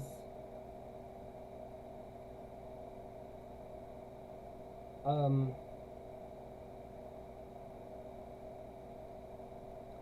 don't know if she's actually dating Flash Thompson at this time. I know they dated at one point. Listen, forgive me. Even somebody like me who has been growing up reading Spider-Man my whole life, even for me it's a little difficult to keep track of all the different relationships of some of these characters sometimes.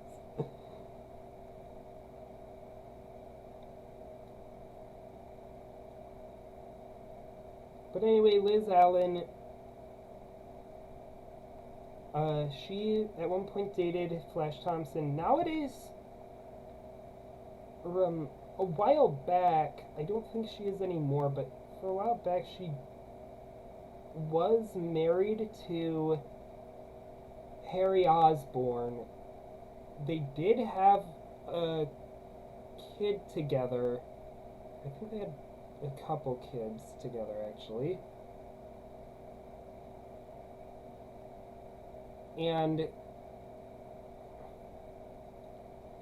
currently she is in charge of the company Alchemax, which anyone who's read any of the 2099 comics will be able to tell you all about Alchemax, but they're basically like a huge mega corporation.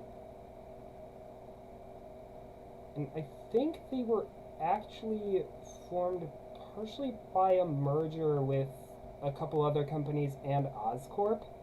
So it's sort of the successor to Oscorp as well.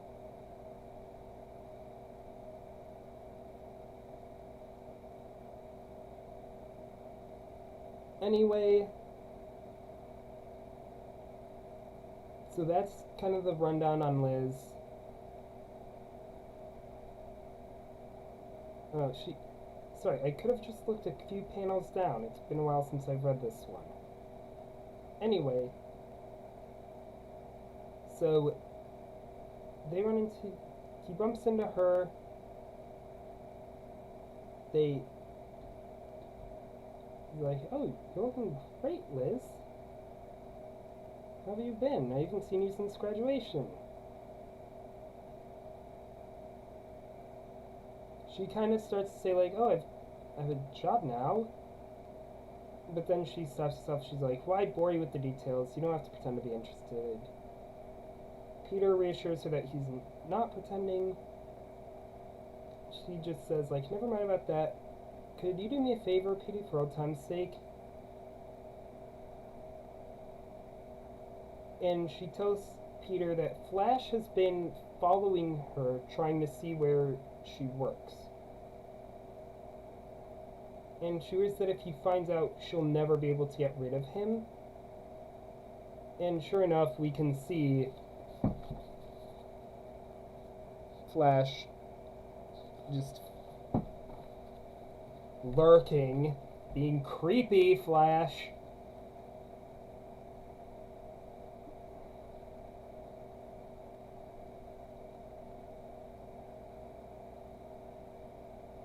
And so he agrees to, like, stall him for her. And so when he walks up, Peter's like, well, if it isn't my old school chum and idol, Musclehead Thompson. And Flash is just like, step aside, String Bean, before I finish off something I should have done while we were still in high school. If you're trying to stop me from catching up to Liz, I'll paste you one. In fact, I ought to do it anyway. Meanwhile, while they're talking, Peter sees who he assumes is the cat burglar. He's like, dang it, just my luck. I'm gonna see him now and not when I'm looking for him.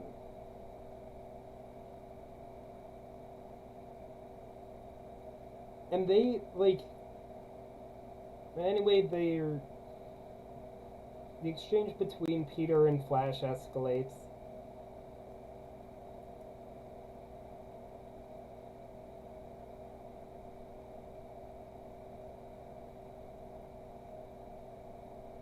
And obviously, so Peter obviously kind of plays up these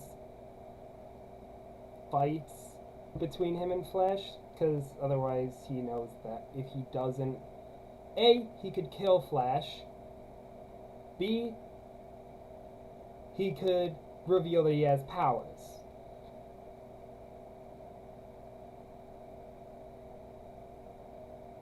But he does end up knocking Flash out.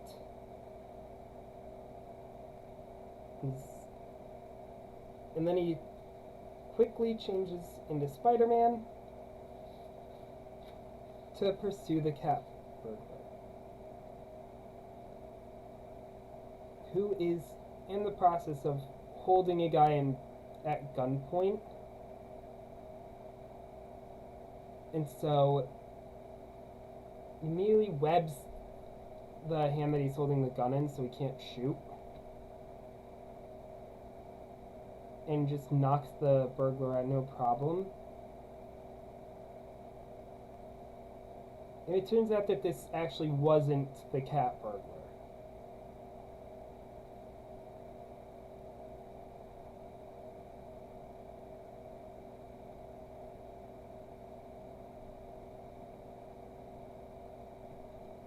And it turns out that it was just the guy he was holding at gunpoint had fired after catching him stealing from the company. And so Spider-Man runs off and he's like, dang it was the wrong guy. And so he goes back into the alley where he left Flash knocked out. As Flash comes to, Peter is holding him like he was when he knocked him out. And Flash is like, what happened? Let go. And Peter's just like, relax, we just bumped our heads together and knocked ourselves out. You'll be fine. Nothing could hurt that thick skull of yours. And he tells Flash that if he's so anxious to find Liz, she works at the Dillon department store, and he's like, I knew you were too chicken old out on me. Only for Peter to think to himself like, yeah, you'll change your Neanderthal mind when you find out I lied to you. And we cut to the apartment of Betty Brant. And she says like, I just don't know what to say, Ned. Oh, there's the phone. And Ned just says like, don't try to answer me now, Betty. Just think about it. I've got to run. I'm late for work. We'll see what that's about later. Again, just trust me on this. There's a reason for all of this. But anyway, it turns out that the guy who's calling her is Peter. And she says like, oh, I'm so glad you called. I have to work this afternoon, but I want to see you as soon as possible. And so Peter's like, I'll be right there. So he heads over. And it is revealed that Ned has just proposed to her.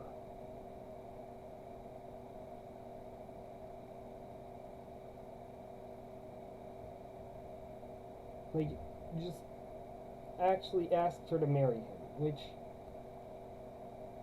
like, I'm pretty sure they're still dating at this point.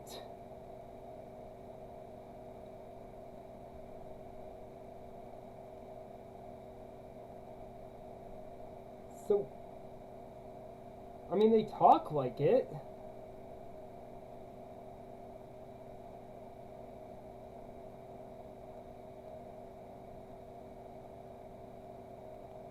But anyway,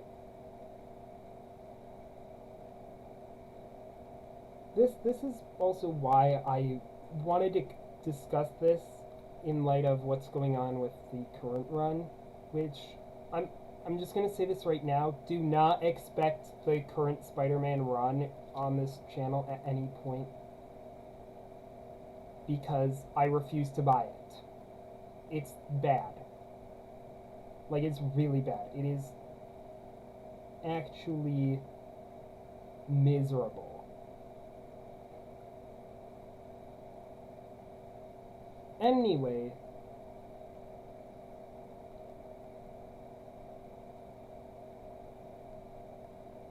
so Ned pulls a Paul or tries to pull a Paul and steal Peter's girlfriend.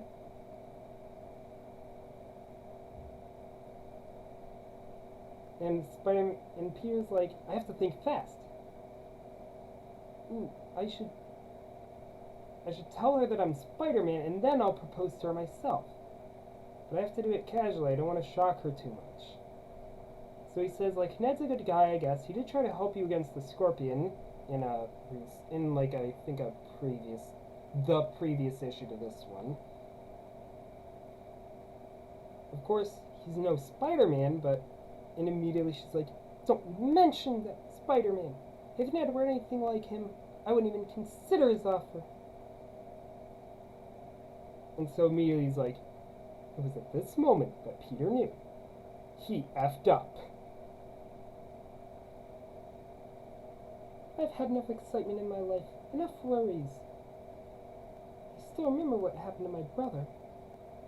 I could never love an adventure, a man who risks his life each day. I do not know what happened to her brother. I read a lot of Spider-Man, and I don't remember that being brought up in anything I've read outside of this one.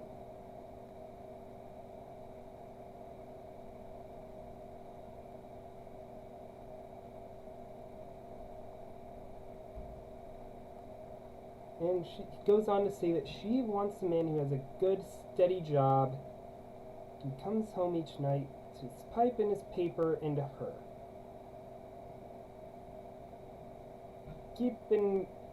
And that does sound bad, and it is. But I also will say it was written in the 60s, so I don't think it's entirely fair to hold it to today's standards. But yes, I am aware that that is fairly sexist. So I am going to call it out, but continuing on, she says that's why she was attracted to Peter in the first place, because he's so studious and sincere and like a hard worker. Like a good student who even worked after school to make extra money taking pictures. And immediately she notices that he's like upset, and she's like, what? Was it something I said? And he's like, no, you didn't say anything wrong, not a thing. I got the picture. Ned Leeds is the guy for you. Guess it was always him. It's just what you want, a plain, hard-working average Joe. Well, goody for both of you. Go ahead and marry him. You probably deserve each other. What difference does it make to me?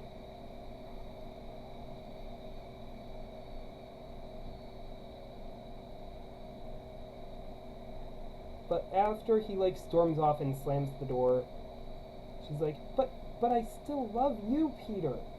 It's always been you. Why didn't you let me explain? Why wouldn't you listen? What is it that always stands between us? This is actual dialogue from the comic. The one secret he keeps locked within him. The secret he never shares or talks about.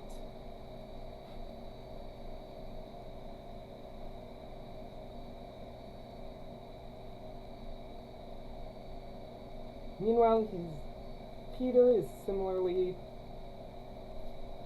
like, well, that tears it for good. That it's over. I've lost her. And then we get some perfect little J. Jonah Jameson comic relief. His phone rings, and he's like, every time that blasted phone rings, I'm afraid it's the news that Spider-Man has captured the cat. But no, it's his associate Foswell, just reporting that there's been no leads on the cat so far, but he's gonna keep working at him. And so Jameson says, don't come back until you found the cat, no matter how long it takes. And then he slams the phone back down.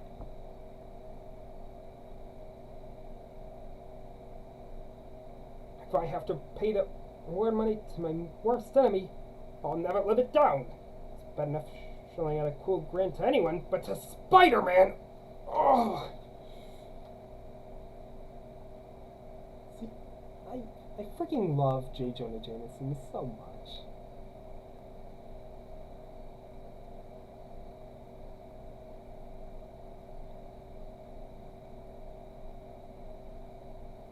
And so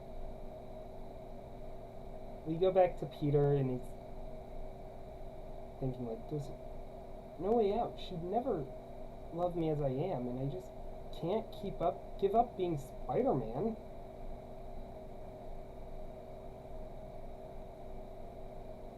So she'll end up marrying Leeds and living the quiet, uneventful life she dreams of. There's only one thing I've got to figure out. How do I forget about the girl I love? But all of a sudden, he hears a gunshot in the distance, and he assumes that's just what he needs to get his mind off of it. So he goes in and confronts, like, it turns out that it's a group of bank robbers.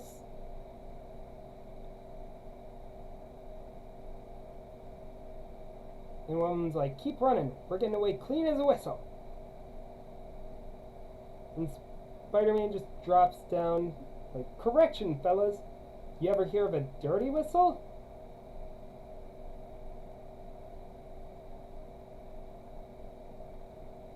So immediately drops down, taking out two of the guys. The other two try to shoot him, and he just, like, jumps over them and punches them, and then he webs them up and leaves them, like, dangling for the cops.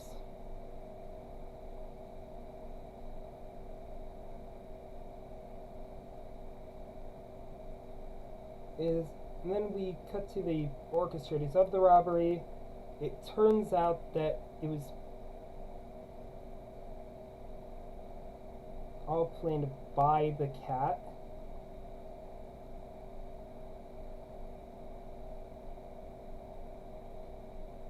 And so, like, one of the cat's thugs is like, I have to report this to him straight away.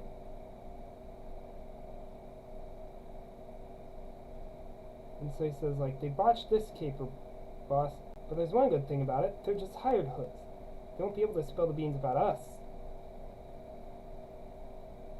But the cat remarks that Spider-Man is becoming a thorn in their side,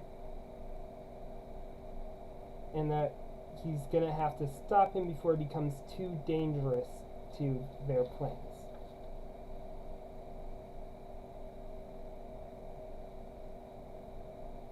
Meanwhile, Spider-Man gets home.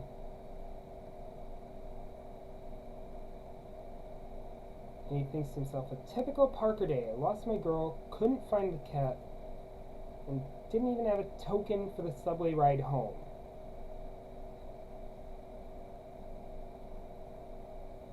Yeah, lost my girl. That indicates, like, his girlfriend.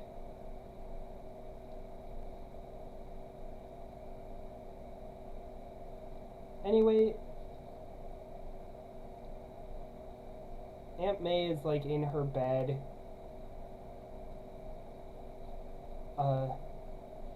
She was, like, too dizzy to stand up, so she had to lay down. But she still is like, I can't tell Peter. And Peter's like, hey, Aunt May, do we have any of those groovy apple pies left?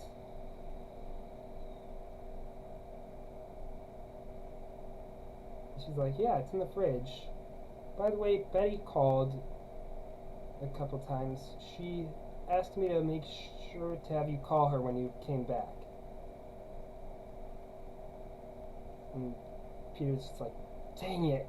There's no point in... Or he's like, what's the use of prolonging this? There's nothing more either of us can say. It's all over. Might as well let it remain that way.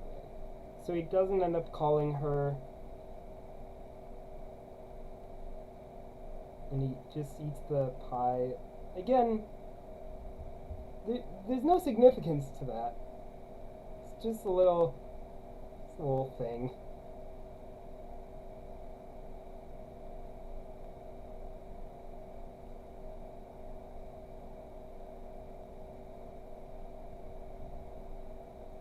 The news, he watches the news and it's like, as yet, Jonah Jameson's $1,000 reward for the cat is still unclaimed.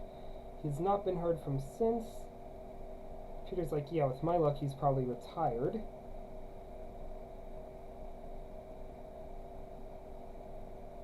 And it turns out that the cat burglar is watching the same broadcast.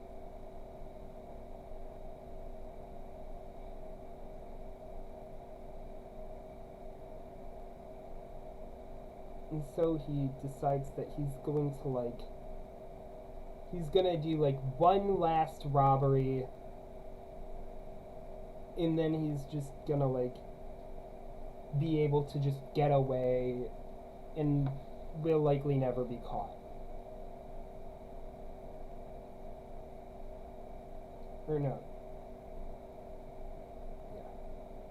So he's just gonna like, he's gonna do one last job, and then he's gonna lay low until he can like figure out how to get rid of Spider-Man. And so he like looks at a map of New York and he's like, let's see, where's the last place they would expect me to strike?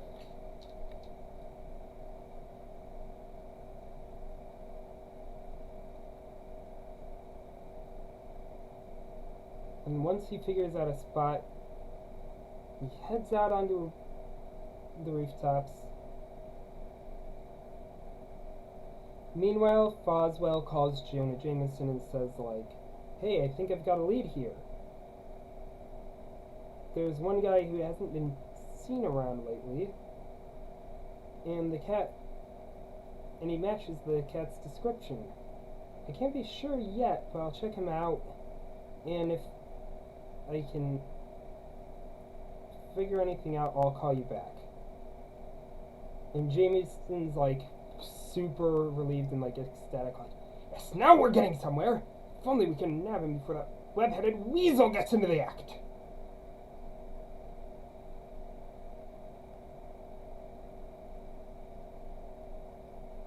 Meanwhile, Aunt May's gonna visit Mrs. Watson, which at this point, I want to explain the Watsons a little bit. Peter has not met MJ yet. Like, they have, like, MJ is just, at this point in the comics, just this sort of unseen person whom Aunt May and Mrs. Watson are constantly trying to set him up with. And Mrs. Watson is just, like, Aunt May's, like, neighbor and, like, her best friend. But, like, they keep trying to set Peter and MJ up, and Peter every single time is just, like, tries to get out of it, and just, like, puts off meeting her.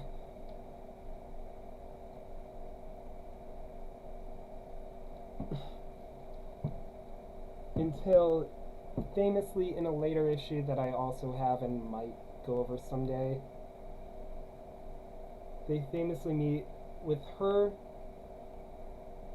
iconically saying, "Face it, Tiger, you've just hit the jackpot." And of course, you guys know the rest.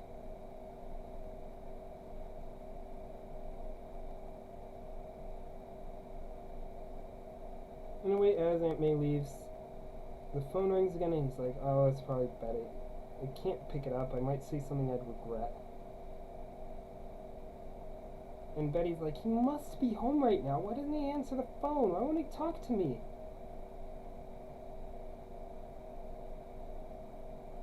And so he just heads out and, like, suits up as Spider-Man to try to take his mind off of it again.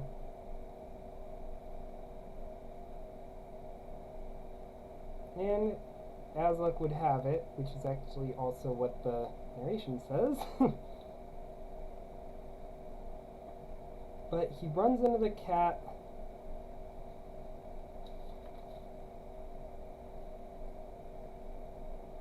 and so Spider-Man chases him across the rooftops. The cat is using, like, a bunch of gadgets, so he has, like, we saw that he had, like, a little explosive to blow open safes. He has like a hook, like a grappling hook, so that allows him to like also swing across buildings.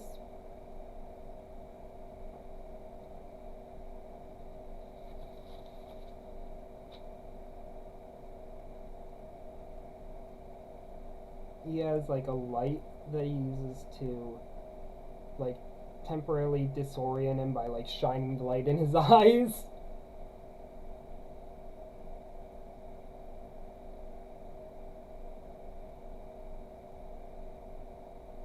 At one point he like swings his grappling hook rope around.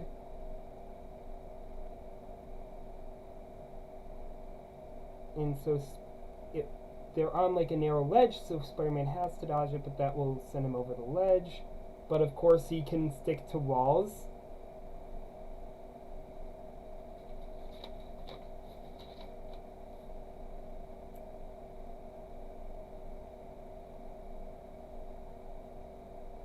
As Spider-Man climbs back up, he sets off one of his explosives.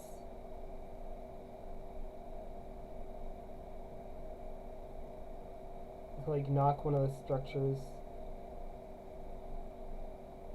down on the rooftop.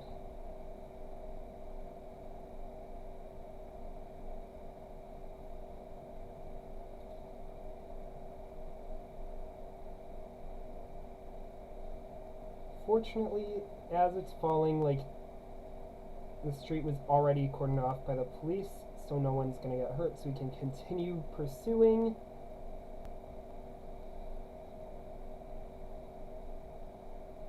Eventually, the cat, out of gadgets that he can try, he just pulls out his gun. And so Spider-Man dodges the bullets, and he ducks behind cover. Meanwhile, the police show up.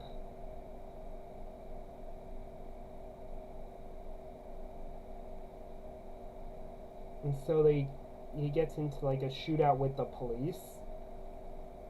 And Spider-Man's like, okay, there's way too many frickin' bullets being fired here.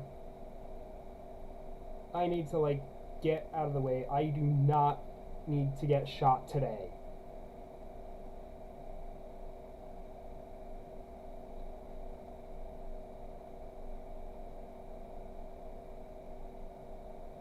The cat decides to try to use a smoke bomb to like cover his escape. And he hides in a chimney. And I have to read the police's dialogue here, cause this is funny. So they notice that he has like, cause like I said, he's using a grappling hook, and so he's down the chimney, but he's using the grappling hook, and he has the grappling hook on the top of the chimney sticking out.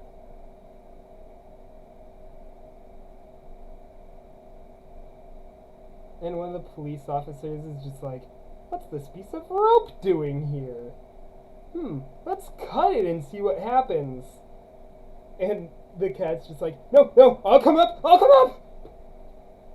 And the other cop is just like, yeah, I thought you would.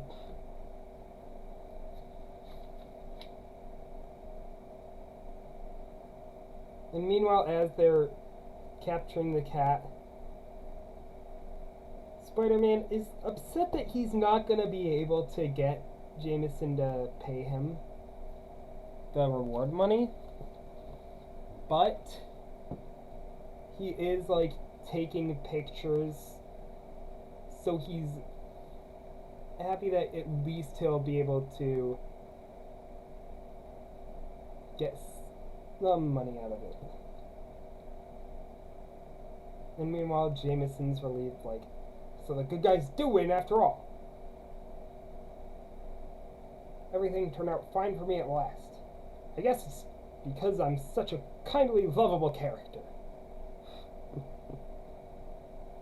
Yeah, sure, Jameson.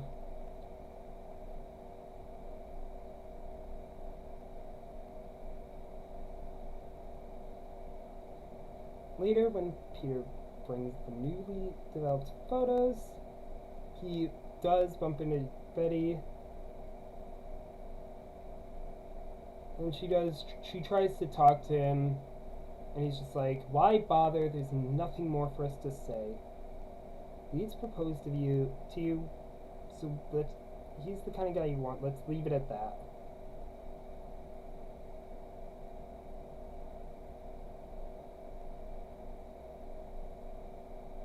So he gets his payment, and then he just walks out.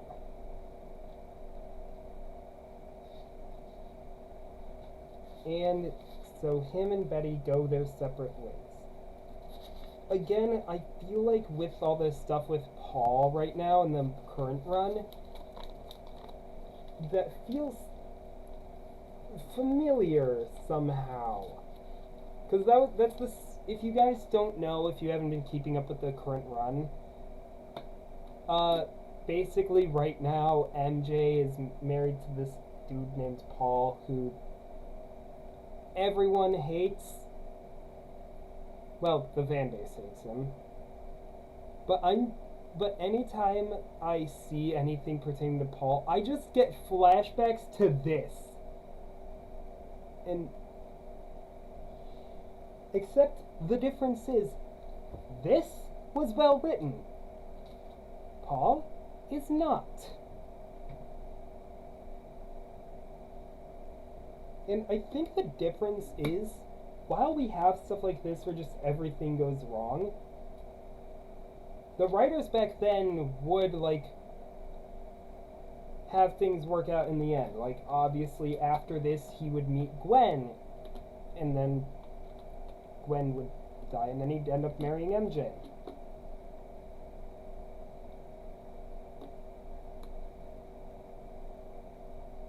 But anyway, I actually like this one. The setup for the story with Jameson is really goofy. They actually do handle the drama very well.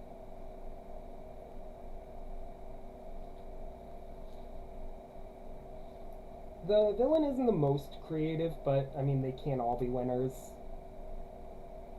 So I'd have to give this one, like, an 8 out of 10 as well. I do want to hear you guys' thoughts, though. I am going to be looking through the comments on these episodes and, like, seeing what you guys think. I also, don't forget, I'm just going to remind you guys, tell me what you think Sinestro is planning with that server. I really want to know what you guys think. Like, please.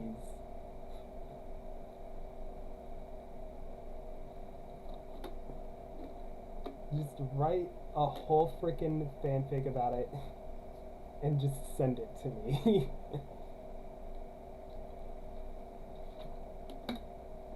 And also, let me know what you guys' favorites were, what you liked about each of them, what you didn't like.